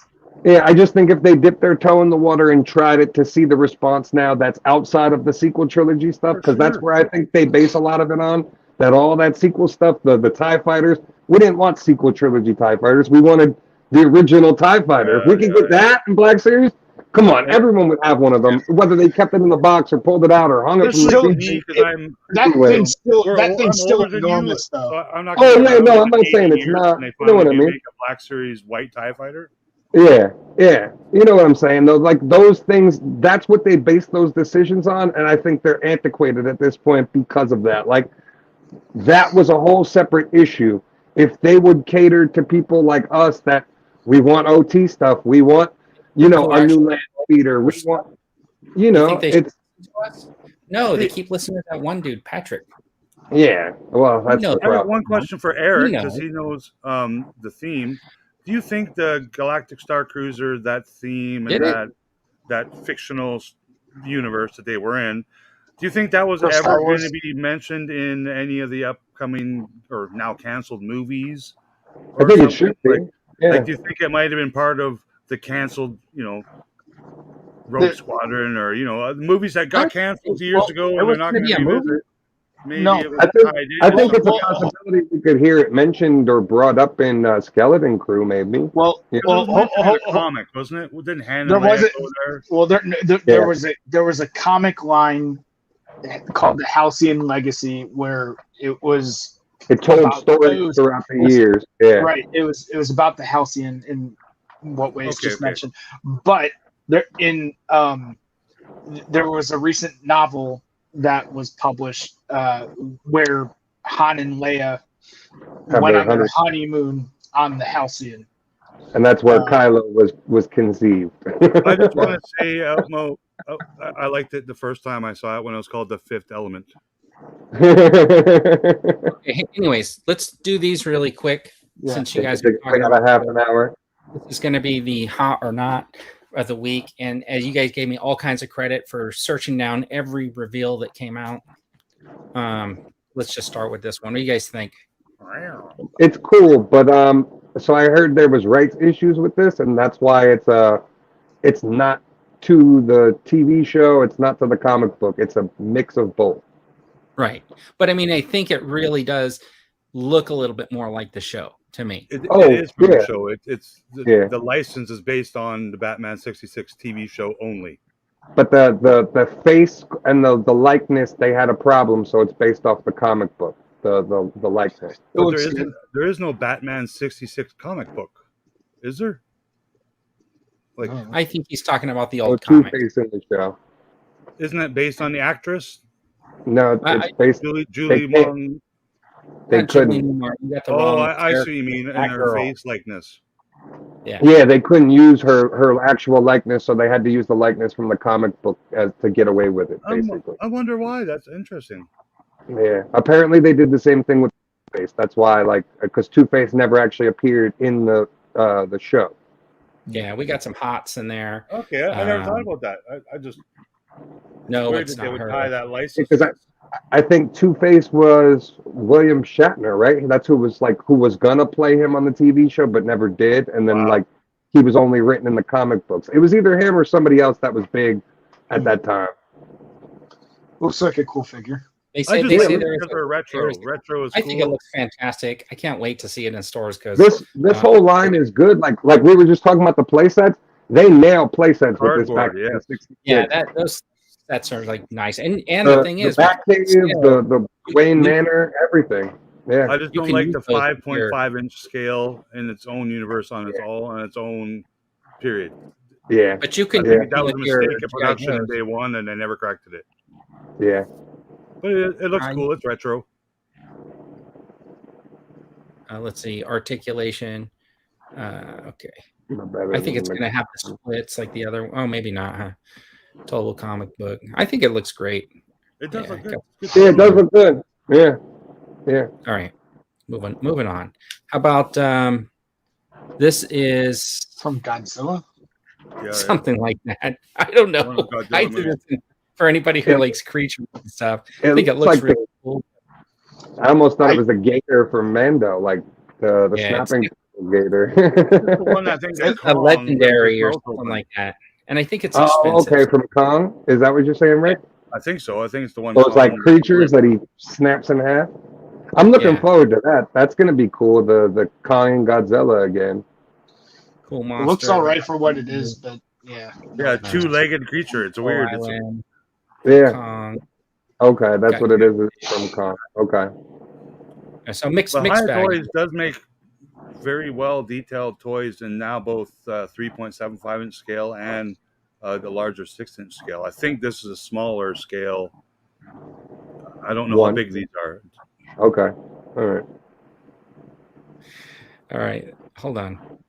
They made a figure. Oh, that's not right. Maybe they're beasts or a whole new scale. Move myself down here so you don't get covered up. All right. How about the Magneto helmet? Is not really magnetic. I was about to ask Eric, are you in on this? Yep. Yeah. It's pretty retro, man. I'll give it. It's got X-Men 92, man. It's great. Womp, womp, womp, womp. They use this marketing photo with the keys and the stapler attached to it. That's pretty poor marketing. Eric, do you foresee yourself with like an outfit and a cape and putting a helmet on and no? It'll just go right by. But the marketing images for it with like people wearing like this guy with his eyes closed or whatever and doing like whatever poses, it was a little silly looking. Are you gonna like get some hot glue and stick like a metal cup on it and some keys like I did in this? No. It just looks cool. I just think it looks cool. I'm excited. Yeah, no, it is cool. It's a cool piece. I'm glad they're dipping their toe in the water. Dan even asked on like Twitter what other role-playing items, and apparently Wolverine claws are like completely out the window. They're not allowed to do them. He said sharp metal claws are out of the question. He didn't. Claws. You know what I mean, though. Yeah. I'm trying to think of another helmet. Is there another helmet? I guess they could do like Cerebro, right? Yeah. Okay. X-Men or whatever. What's his name? Right? Cyclops goggles. Yeah, you could do the Cyclops visor, Juggernaut helmet. Dr. X. The Professor X. If they do Juggernaut, I'm just gonna be walking around talking like Juggernaut. I'm the Juggernaut. I'm the Juggernaut. I totally think they should do that. The Juggernaut. Oh my god. That would be fun. They could do a Wolverine kind of helmet. Oh yeah, the cow. Yeah. That would be cool. As being the most popular character, probably. Can you imagine that? Spider-Man. That'd be funny. I saw a lot of people asking for Strife too, because they. Oh, that'd be huge. What's the developer on the Marvel Legends team? Not Ryan or Dan. Dwight was I remember that. Yeah. So that's what a lot of people I saw asking for. And then they could repaint Wolverine in brown and yellow and blue and yellow. Yeah. I think if they did Cerebro though, they'd redo they just use this same helmet and just recolor it and probably add some stuff onto it. Cerebro's rounder though. Yeah, it would have like bars coming the cords. Yeah, I'd rather have Doc Brown's helmet. That would be cool. To make the Doc Brown helmet. I want to have Cyclops's like visor. That's what that would be cool. Yeah, that would be cool. Maybe into like sunglasses where you could just put them on. That would be cool too. They made it. Do like the double set. Bluetooth. The whole thing. Yeah, they did the Deadpool head, right? That was one. Yeah, they made some cool stuff and they made some weird stuff like. Don't wear it at the bar. They made a Tesseract, right? They made some kind of Tesseract. Did they make a Iron Man heart for his MRI? I know they did the glove, like the blaster, the Infinity one. I know that. Like, I don't know if they did like his arc. Let's see which ones they've done. I don't know if they did the arc reactor or not. Arc reactor, that's the word. There they are. Yeah, there you go. Right here. Oh yeah. I don't have War Machine or Punisher War Machine. The Punisher War Machine looks badass. Yeah. I saw it on the shelf once, and I'm like, oh. That's cool.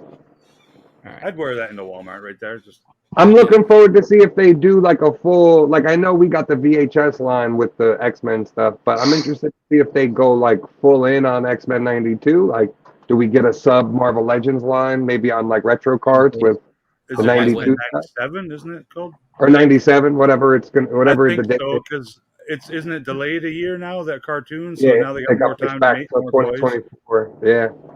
Is this So like that a would be legitimate thing, or is this old, or what is this? I found No, this picture. this is for cool. real. I have no idea. And now He-Man announced yesterday, through pay-per-view or whatever you call it, crowdfunding, they're gonna make Masterverse figures of the original concept of He-Man. So they made one where he kind of looked like Conan, one he kind of looked like Boba Fett, and one he kind of looked like some other kind of creature. They're gonna make this figure come with all three outfits, and it'll be a crowd-funded Mattel. Oh, creation, like whatever they that call thing it. that they did where like But 5 that's people cool. were able to order it, and then all of a sudden they ran out. Yeah, they didn't share any photos, but they shared a bunch of information with all the He-Man sites saying, we're going to crowdfund this figure that you never knew you wanted. Oh, hold on. So I think Hasbro should do that with the Fisher Price people that were the original Star Wars. Who's watching another video? No, it's No, me. there's something in that box. Okay, Like, burn. walking Oh, it's somewhere. your cube. Uh-oh. It's the hold China. up. That looks very That's a lightsaber lightsaber. size and shape. Waze, can you guess what this is? Oh, it says Hilt on it. Is that the Cal Kestis? Cal Hilt. Yeah, Yeah, I got it. that's awesome. I haven't opened it yet. I'm interested to see like what number you got too, because apparently there was only 7,000 of them. 7,500 or something like that. Yeah. Really Yeah. cool, Dark and one? they interact with the previous one, so you can combine them and make the full double saber, which I thought was really Well, cool. this has it has the Seer Junda one on the other end. Yeah, Yeah, that's Do you awesome. think they'll make a Black Series Cal Kestis saber now? I'm sure they will. I hope so. That at some point, yeah, him and Ezra, they're doing both at the Disney parks. That would be I like cool. the Black Series sabers. They're pretty well done. I have to imagine the next ones they do would be a lot more aligned to the Ahsoka series. Yeah, probably get Ezra's, and then they did They're Ahsoka. way Right? better when you get them for $40 Canadian.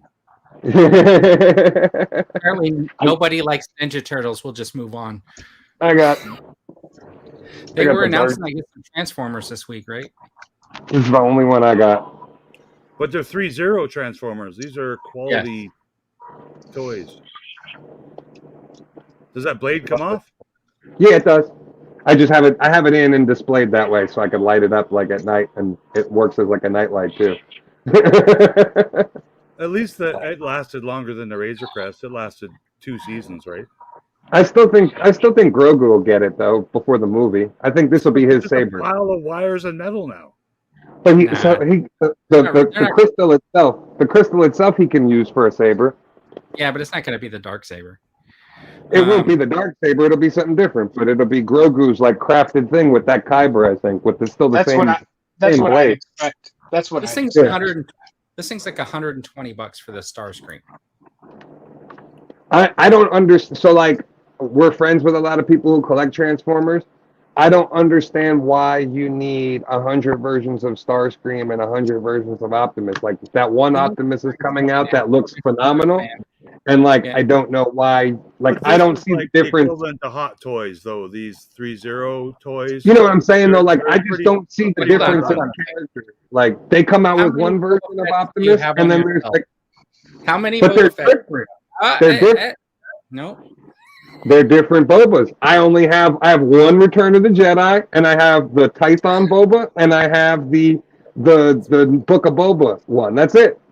I guess that means if you were to also buy the Bandai Boba Fett and the I know what you mean. I just sometimes even though Hasbro like they release the same character and like it's like just a little color tweak on Starscream, and it's this version of Starscream. It's like okay, like, I don't get it. The Jedi Boba Fett just because they put some yellow on his jetpack. Yeah, like it's I don't know. I don't see it with Transformers. But I know there's people that love them. You guys like these No, we don't. McFarlanes, right? I'm not into dudes like these. This looks cool, but like I have no interest in it. You know what I mean? Like it looks cool. The Flash actually looks really cool. I don't even know who that character is, Vern. I think it's Green Lantern or something, right? Yeah, it's like Lantern from the metal comics, the metal storyline. So it's like it's not Bruce, it's not Hal, it's like this. It's like the previous. Isn't this the Justice Society version? Do you think McFarlane just puts names in a hat and goes, all right, pretty much blue and black Batman? Oh, I like the Flash though. He's got to have 800 figures by now. The new Flash he's got coming out for this, like that's tied in with this one, is really cool. I think daily they reveal and announce, and you can buy in a store a new figure daily. Yeah, I don't want to say it feels that way. Yeah, I just want to say something about the McFarlane though. What I like about looking at this picture and looking at that Batgirl 66. Yeah. I know that Shooting the Galaxy guy has done some great photography. You got he's doing like the promo shooting for like the Hasbro figures, and when they throw it on like just a generic black background and puts the figure in some pose, it just does not look good.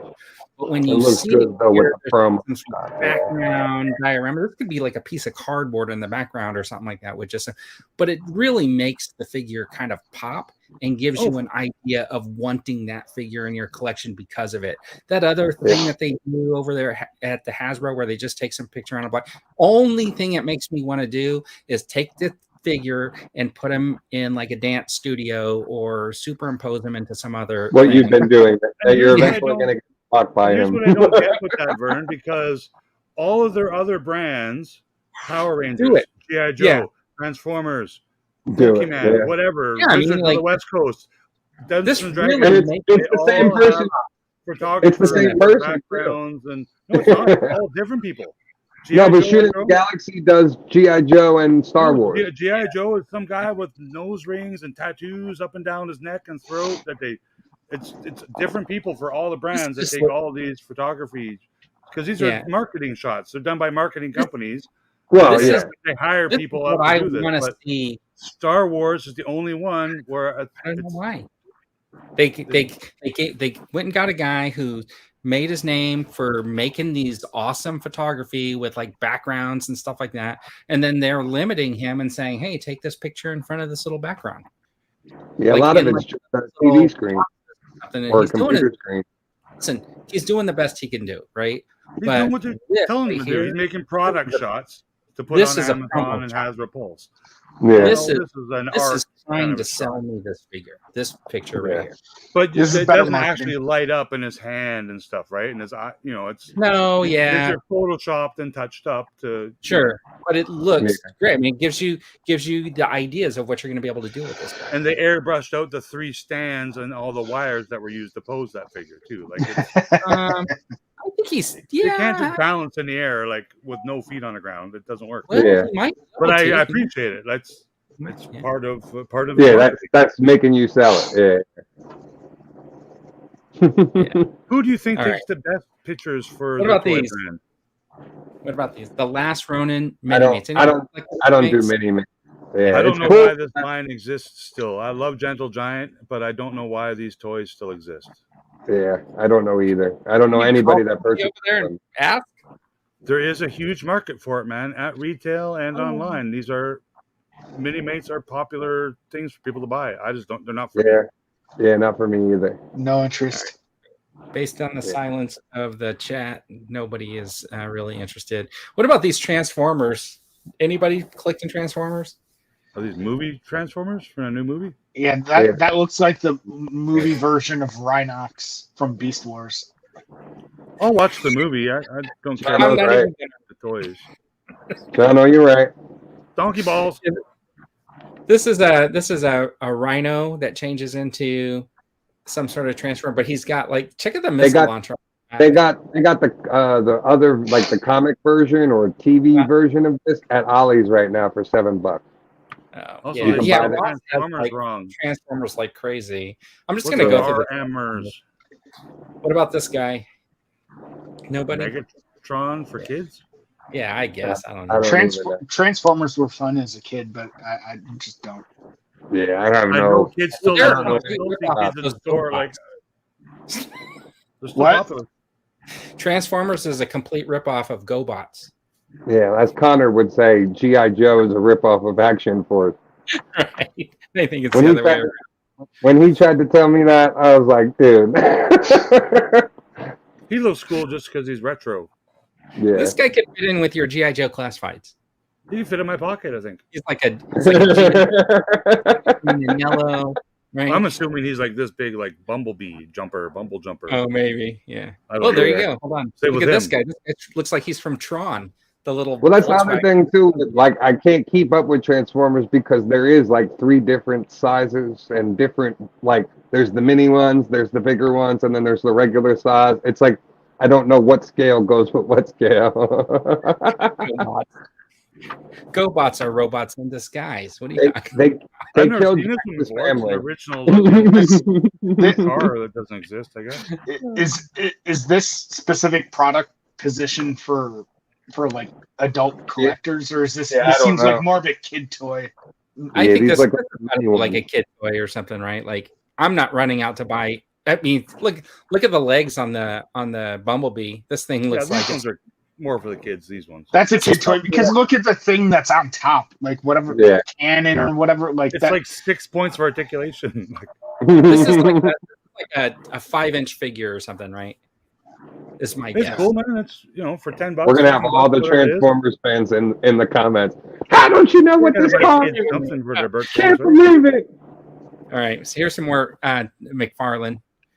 So Cool, I think this is cool, but not because of the figure. I think it's cool because of the cards they included. They actually included a full house of Joker cards in the back. Oh, really? So it's like In this one? you get the ace, the Joker, the queen, and That's cool. like I like that. all as a set, and they're all Jokerized style cards. So like In that this was one? cool. Yeah, with this, if you buy this figure, you know how like McFarlane's usually have the one card in the back. This one they actually gave you 4 playing cards, and it's like from a deck that's Jokerized. So it looks that looks. Okay, I thought you were gonna say I really like this one because of the lipstick. No. This one and it comes with like it comes with like a riot shield and something else too. I guess like a baton, like. Oh, you totally use those with your Joes or something then. Yeah, or Star Wars or whatever. Yeah, it don't matter. Marvel Legends. He looks cool. I know this story, this comic. Does this green stuff glow in the dark? You think? Maybe. Old label. Blacklight, everything glows. Yeah, they did that. They did that one figure from what do you call it? That glows, the hazmat Batman, and then they did the radioactive guy from Batman Beyond that does glow in the dark when you like put like a black light over. I would imagine because it's the gold label, this guy has the glow in the dark feature. Yeah, probably. Like glow in the dark paint. Doesn't look like it to me. If it was glow in the dark, I think it would be a little lighter. Be more of that yellow color. Yeah. Okay. Yeah. It looks cool. I mean, if it goes to clearance, maybe just simply because, like I said, the playing cards and the shield and stuff, like that might be just a cool one. Just Photoshop in a glow like these guys Glow in did. the dark. Yeah, that's cool, Vern. Yeah. All right, and once again, the photo just looks really cool. Yeah. Cool Good shot. marketing. Yeah. Rolando is driving but listening. Usually when he's driving, he's texting away. Usually he's listening but driving. He's paying no attention to the road whatsoever. He looks big and beefy. But Oh, I guess that's it. See, you guys gave me all kinds of credit for putting all. Oh, Kinds so of you stuff. didn't even have the Chung Li in there? Oh man. Well, that came out after I was done with the thing. Oh, Let Chung me Li. pull the picture up. I'll Chung pull the picture up. the Funko Pop Trailer Park Boys were announced. That Chung Li looks awesome. That's what I think sold me on picking up the Ryu. I pre-ordered the Ryu, so I'm gonna do Ryu, Chun-Li, and Ken. I think that'll be like the 3 I pick up from that Street Fighter. I don't even know what those are. What property are you talking about? Jada Toys. They're doing the Street 6. Fighter. Yeah, the 6-inch Street Fighter, and they look really awesome. There's a Chun-Li that they just showed off yesterday that like is in that line and really cool. Let me show this too, but first, because I think this is what you were talking about earlier, right, Rick? Oh, okay. Yeah. So they announced a bunch this of is figures. the Masters of the Universe fans, adultcollectors.org has revealed Mattel's plans for future releases of Masterverse, Vicron, Motu Origins, Fango related. Is this what you were talking about? Yeah, the Vicron is the first one showed. So yes, that was like the prototype toy they made when they were creating the He-Man toy line. Like, we got to create these muscle, kind of figures. And the Conan movie, like they kind of roughly based it off the Conan thing, and you can't see that because they cropped it off. But on the right of him is a similar guy in a helmet that looks like a Boba Fett, kind of, with a T visor.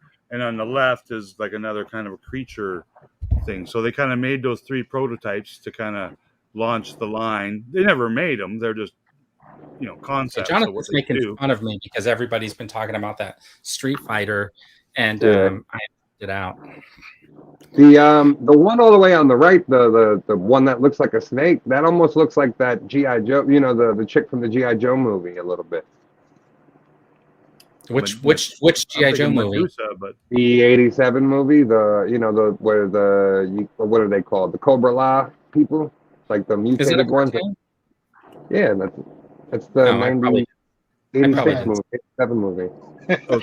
G.I. Joe the movie. It's literally, that's what it's called.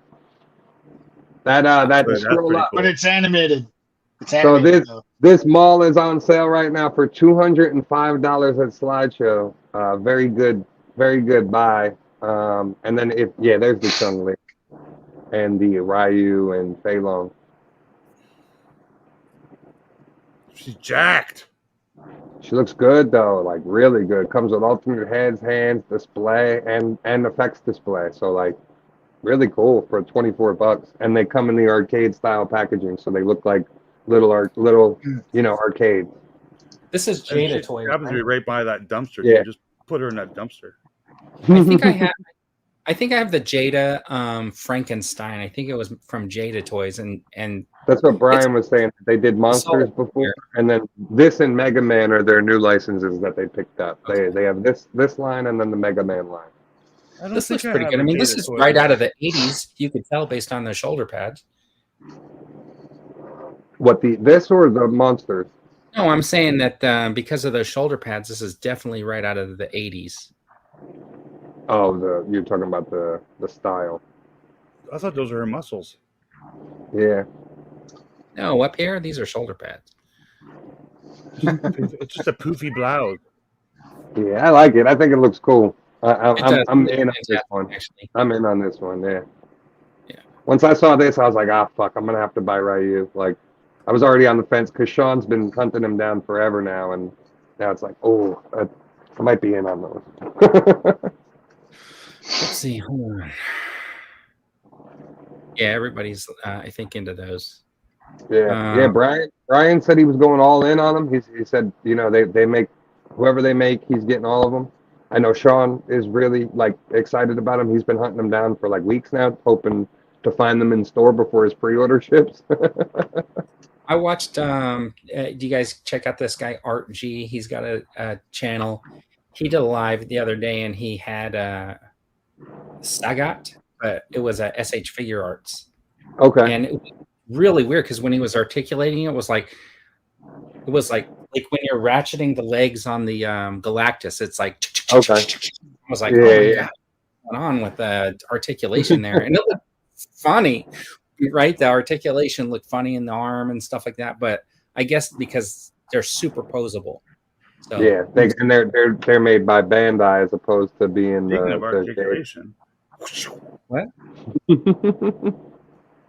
Usually I say some weird stuff in my videos. I don't know if you guys, G-Force catches me all the time. I say stuff like, this figure is very articulable, and it doesn't talk. You still use that word. What? You still use that word all the time. I do. Articulatable. Yeah. And sometimes okay, like, you're allowed to invent words. Inventing words is cool. sometimes I call the figure, like the character, I sometimes I use a completely different name. Like I'll be halfway through and I'll just be like, say with like Outback, I might say like, oh, and this Recondo figure or whatever, and I'll just like won't even realize it until like I see it later or something like that, or somebody points it out. But sometimes sometimes you know what you're saying though, but your mouse has something completely different. Yeah. Yes. Like that's another reason why I think the Joke Man is entertaining with the videos he makes, because he puts out like 13 videos a day. Yeah. And no editing is done, like apparently, like, you know, because he makes some mistakes and just rolls with it. Rolls with it, man. And I'm like, okay, there you go. It's funny as hell. Yeah. Sometimes I wonder, you know, like, is it better to try to edit stuff out or just leave it in? It's always better to edit when you make a mistake, I think. I agree. I mean, that's why I never make any. You never see videos of me, like prepared videos, like not just a live stream opening talking shit. Because like I've filmed many hours of me opening toys and doing reviews, but I've just never found like 8 minutes I can put together that's not a bunch of horse shit and looks like decent quality, you know. Because I don't know, I'm a little bit picky when it comes to that. Like I don't mind coming on here and looking like, you know, a homeless Canadian bum, but I mean, when I prepare a video, I just want it to look professional and have the best and look good all the way through. And my fingernails are all perfect, and you know, everything's perfect, and that's why. But the editing part is something I've just never learned, and I still fool with it a little bit every day. I'm now using Adobe Premiere Rush, which is a free basicer version of Premiere, which is the industry standard. I was using iMovie. You can literally do this and this with iMovie. Like there's two things you can do. At least what are you talking about? Depending on is the most basic. It's too basic. Like I want. No, are you talking about logos and effects? iMovie has some really advanced features. You could do picture-in-picture, side-by-side. You could do blue screen or chroma, green screen. Yeah, but every other editing software does more though. Every other one. Yeah, it's very recently learned that. You can do titling. You can do a lot in iMovie. Check out Motion Leap. Who's an artist and makes my own art. I want to put my art in the videos, not like Motion Leap from like. It's by GarageBand.com or whatever. A whole group of product, like different photo and video. I'm a big. I pay for Adobe stuff monthly, but the Premiere one, because I'm not a big video editor, it's another $50-$60 a month that I'm not willing to pay. So I'll learn it before I ever buy it. $30 for the year I pay, and that's Motion Leap. But there's free version, and then I pay the $30 for the year only because it doesn't limit me to how many effects or how many things I can do to a video. It's worth it. I get it. These companies are making. I have Final Cut too, but Final Cut gets a little complex with. If you're just trying to do a straight up video, it's 10 times easier to like. I do everything on my phone. I don't pay for StreamYard anymore because I have a feeling YouTube and Google are going to roll out their own type of thing. Because did you see this? Why wouldn't they do it, right? Yeah. Did you see this thing with Twitter and IFTTT? That if this then that. So no like more third-party apps to be able to use on Twitter. You unfollow me and then follow me, you'll get like a message that says, "Hey, thanks for following me." Right? I think he used that too, right, Rick? Yeah. Well, I use a couple of different ones. Yeah, so that's the IFTTT, but apparently Twitter has notified IFTTT that to be able to use their API, they got to pay them like $40-something thousand a month. So IFTTT is basically saying if you're not a subscriber and paying for this pro package, you're not going to be able to like use the function. Yeah, that makes sense. I do get it. It does make sense. Yeah, it's all business, I guess. So nobody else will be thanked after the 26th. A rumor I've heard over the past 2 weeks is Instagram, so Metaverse, Facebook people, Mark Zuckerberg, is rolling out a Twitter competition app. Yeah. So which surprised me because I thought Instagram was the Twitter competition. Well, Instagram's Twitter for pictures, right? So are they going to limit the amount of words you can put on there now? Like I just Instagram is already the most inferior platform of all the platforms because you can only type 32 characters and one. It's garbage for what it's used for. So I look forward to any other companies making better versions of Twitter. I like Twitter more than anything else. Twitter's the worst, man. I copy and paste stuff in every other platform that's ever existed on the planet except Twitter because it stops you at 32 characters or something. Well, yeah, that's the whole thing. And now if you pay for Twitter Blue, I have to speak improper English and abbreviate shit like I'm a 12-year-old brat at the park. Or I can get those 3 words in there. Hold on. You make it a thread. You're talking about Twitter, but like how like when you start talking, like even on the show, like nobody else can get a word in edgewise. So if you can abbreviate the lengths of your, that's why he doesn't like it. You don't have to abbreviate or use improper English. Twitter is censoring Canadians, according to Rick.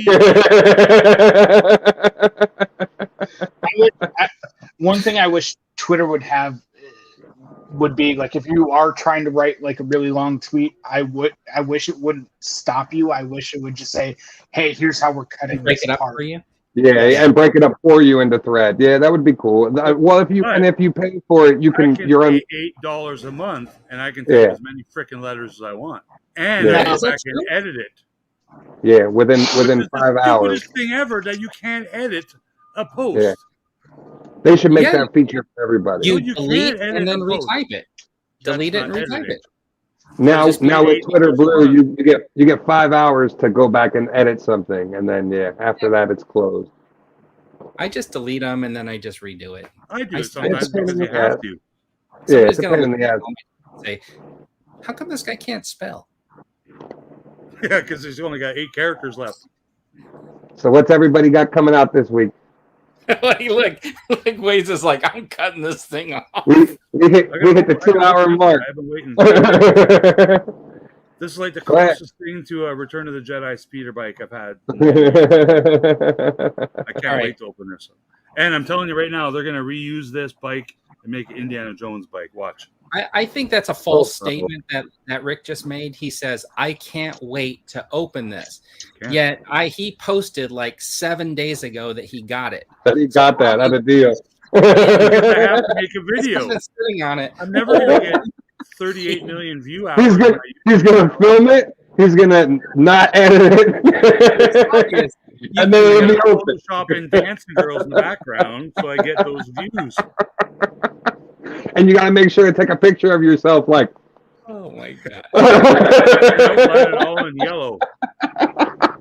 Like you actually are a Ghost Rider.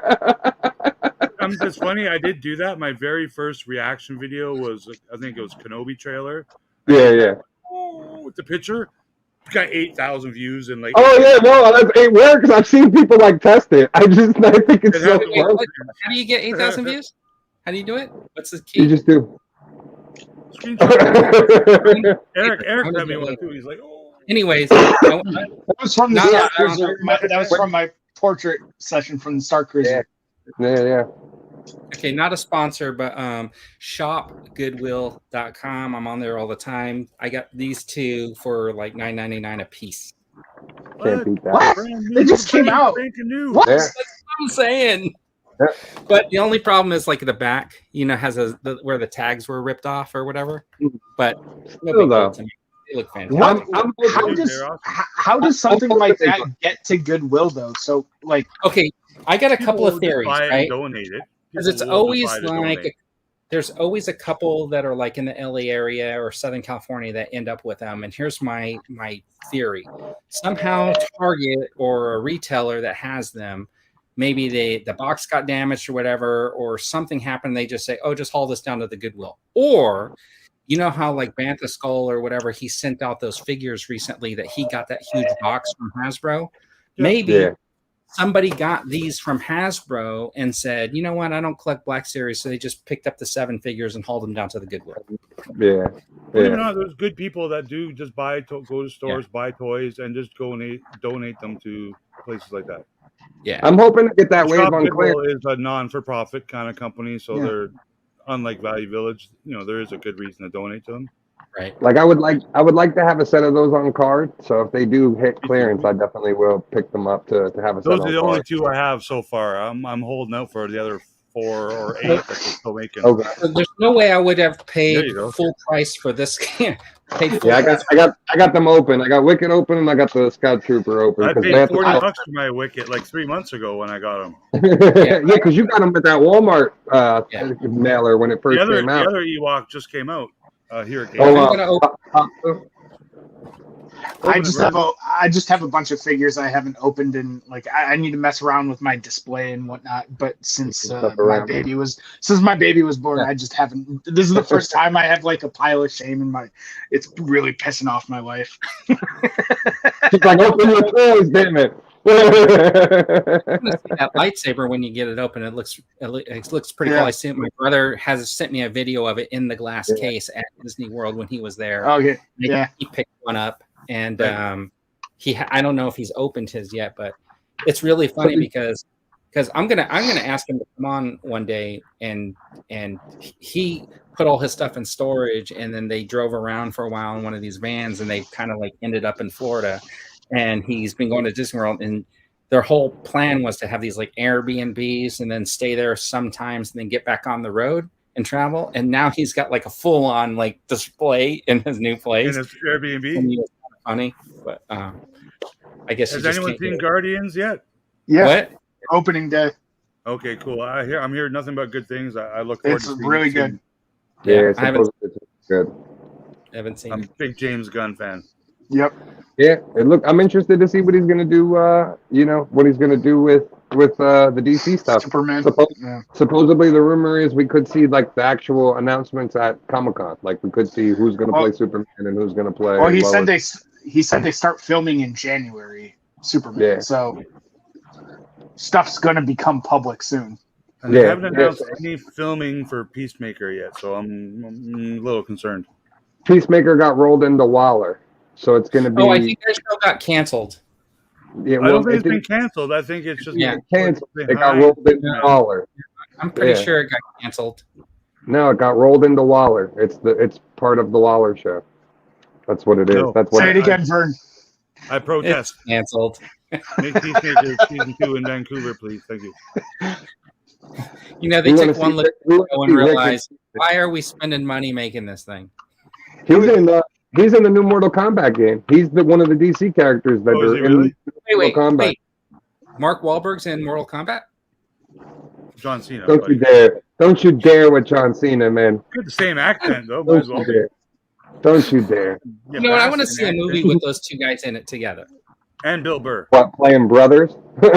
And Bill Burr?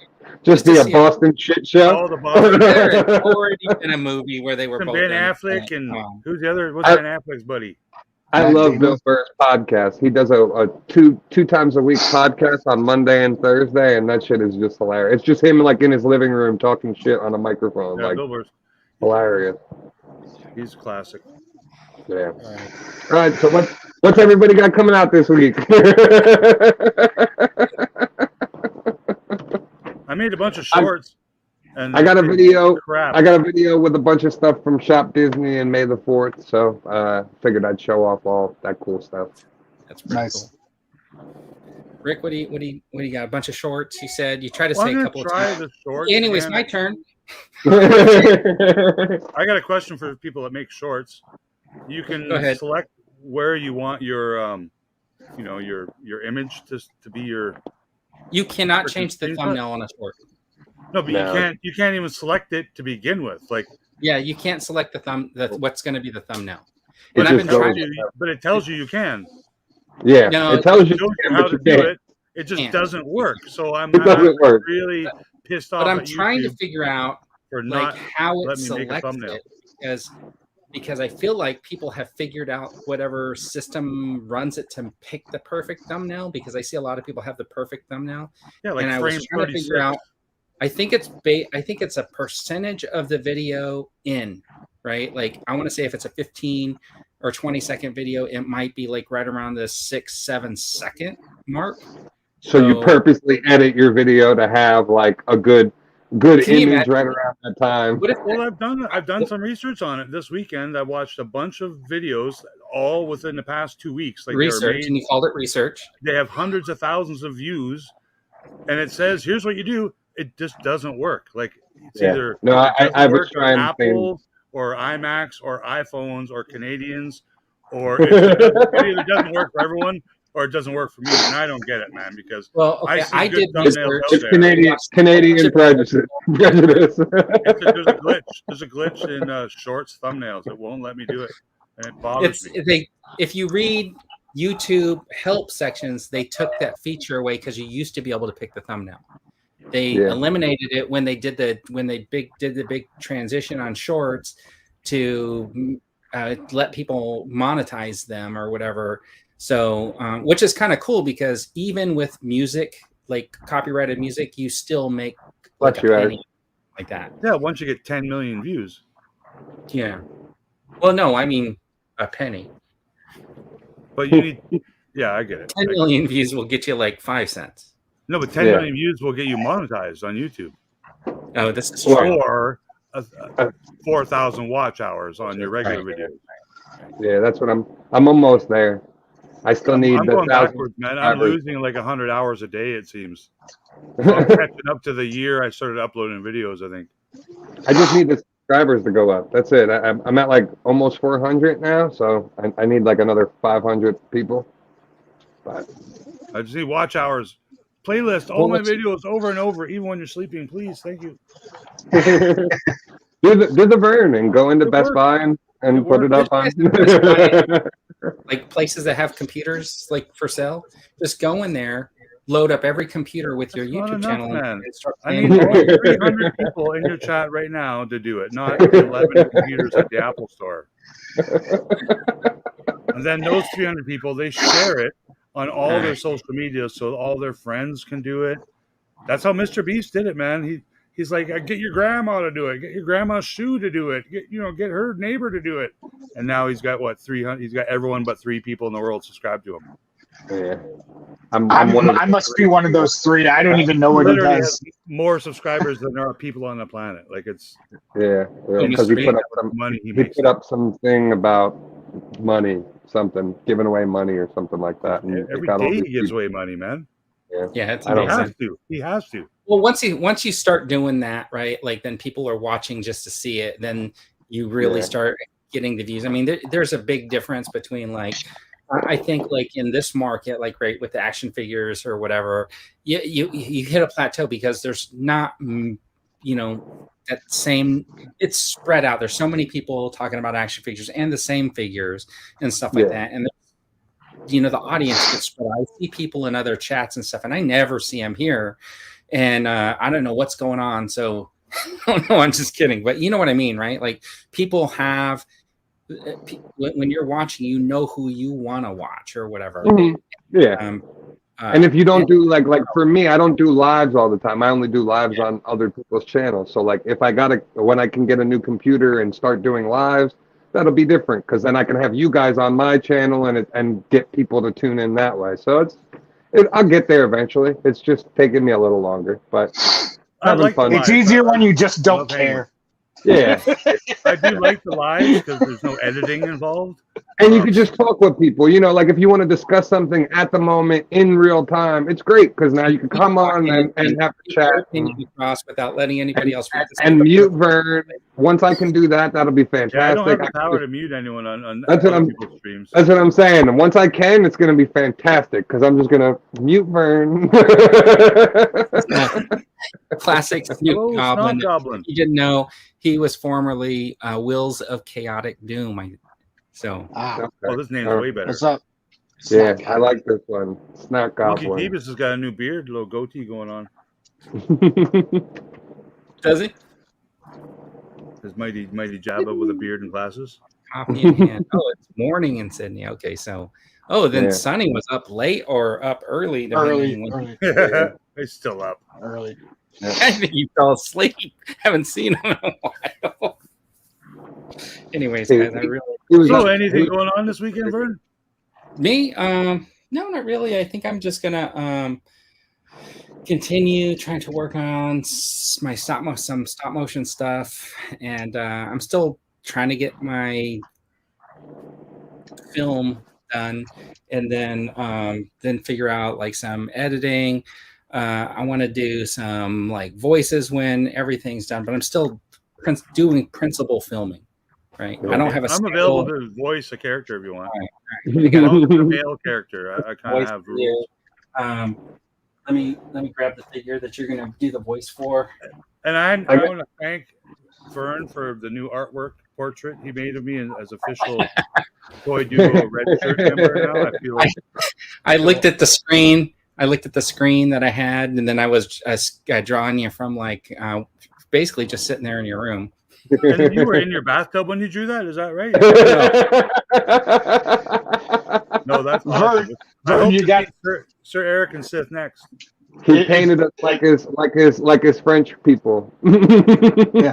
Vern, if you have Rick voice a character and you're using figures, you got to pull an Ahsoka figure out. She's transgender now. This is going to be Rick. She's cute. Like Ricky Lake. Oh, Jesus Christ! Don't worry, the character's a smoker. I got a package coming from Australia with some 3D printed stuff and some new heads. So I got a bunch of stuff to put together that I'm looking forward to. Syndicate Customs, right? Syndicate Customs. Yeah. Okay, so what was the shipping damage on that? I ordered 20 items in total, so I had a pretty big order. What I was kind of doing was like tallying up the stuff that I wanted, and then like I got to a certain point, and then like weeded through it and just placed the order. The shipping was only $30 though, so it really wasn't bad.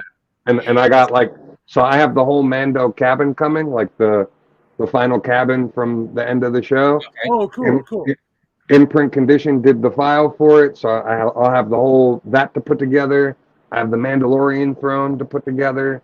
I have a Bo-Katan throne to put together, and a bunch of heads, bunch of. That's why I want to get myself a printer, man. I'm with you, Rick, because compared to cost wise, you're paying like $20 for one of those spindles of the material, right? You can. Oh no, I'd be doing the resin printer. I wouldn't. Yeah, he's not a resin. So both, but like it depends on what you're printing, because like if you're doing heads, if you're doing pieces for the figures, that's all resin.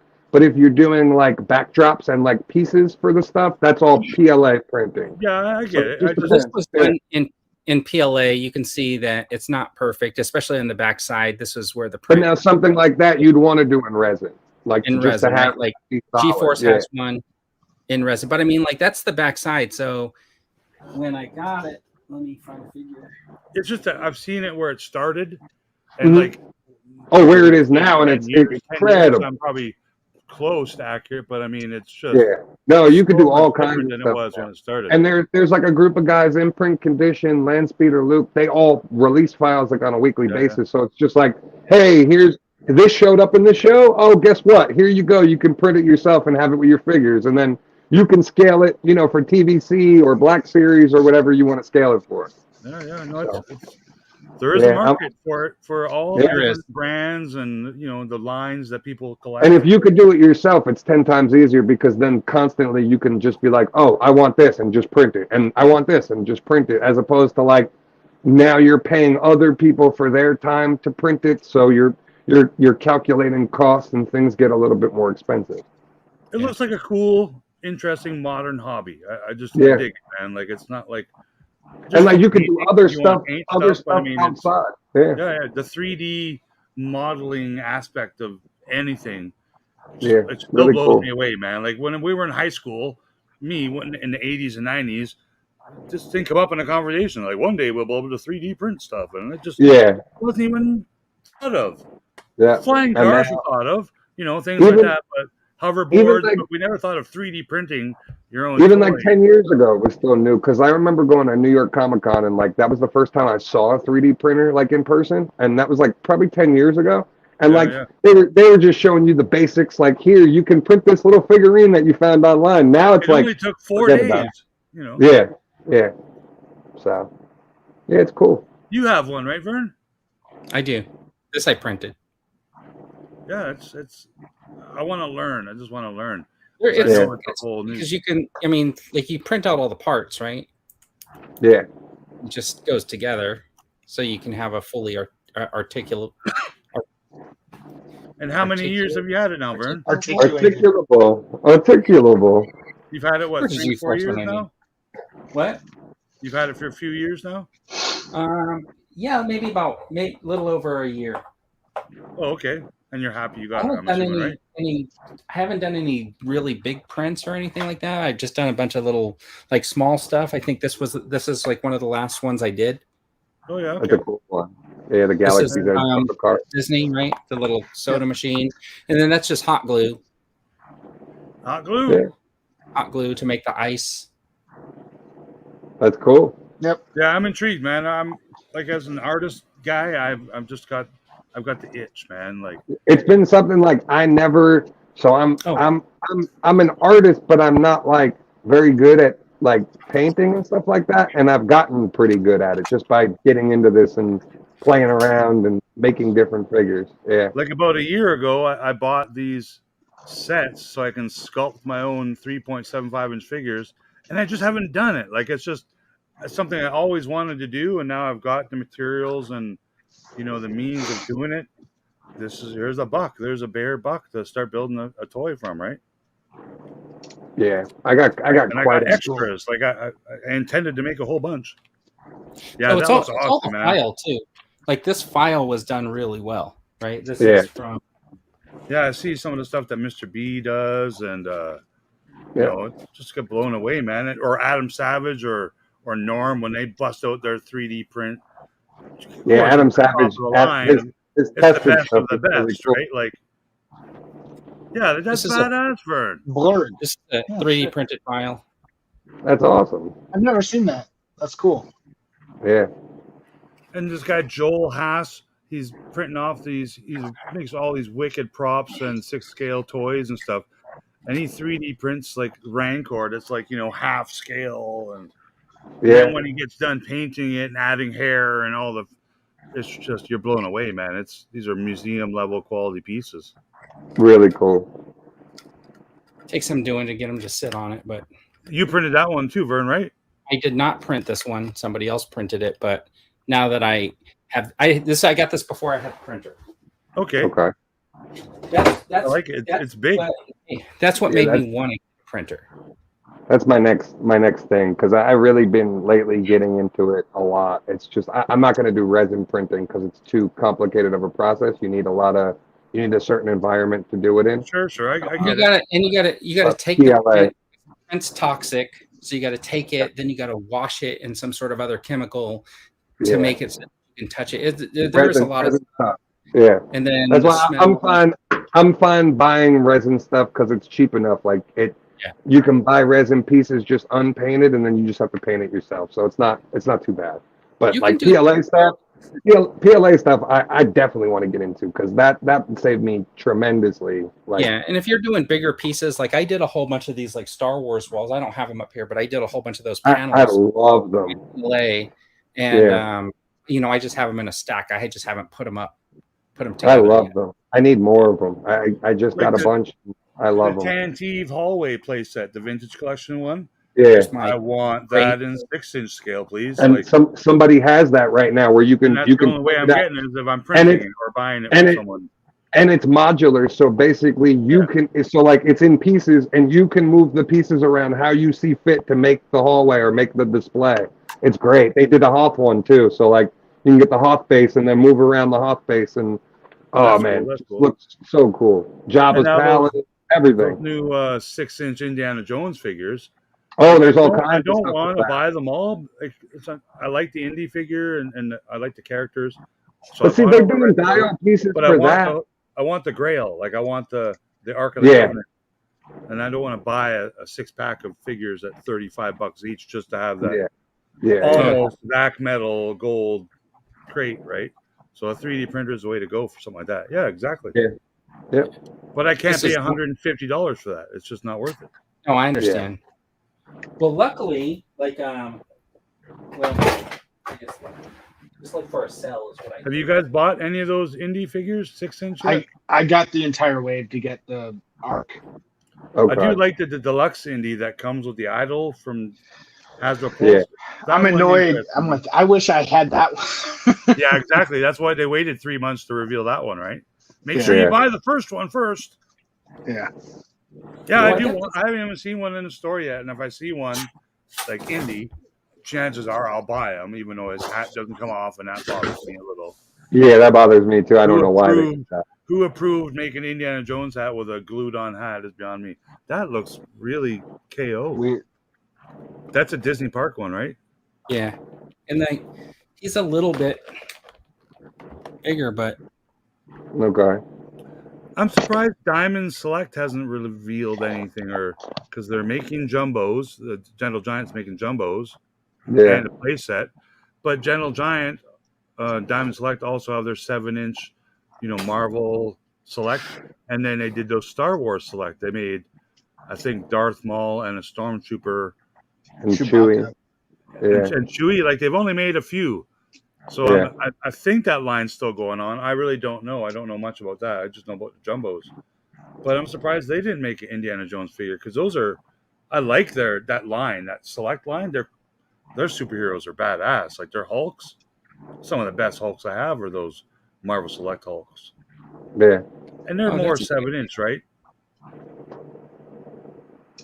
The Diamond Selects, they're 7-inch. That new Iceman that they just came out with looks phenomenal. Like I was even tempted to pick that up just to put in with the Spider-Man stuff, because you can make both versions. You can do like X-Men or. I think it works easier than the Batman 5.5-inch 66-inch. They just Batman shouldn't be shorter than like Ray.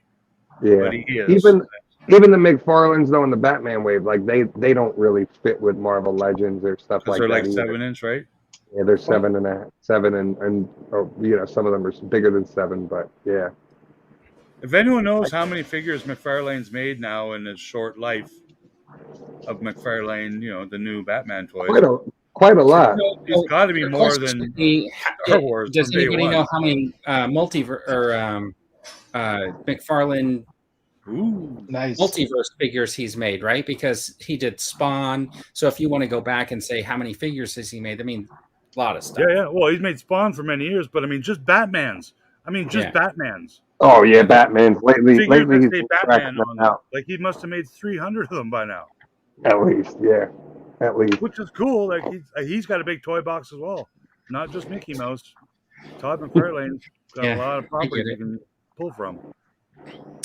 All right, guys. We're on 2.5 hours. Yeah. Eric, I want to say thank you for coming on and telling us about your experience at the Starcruiser.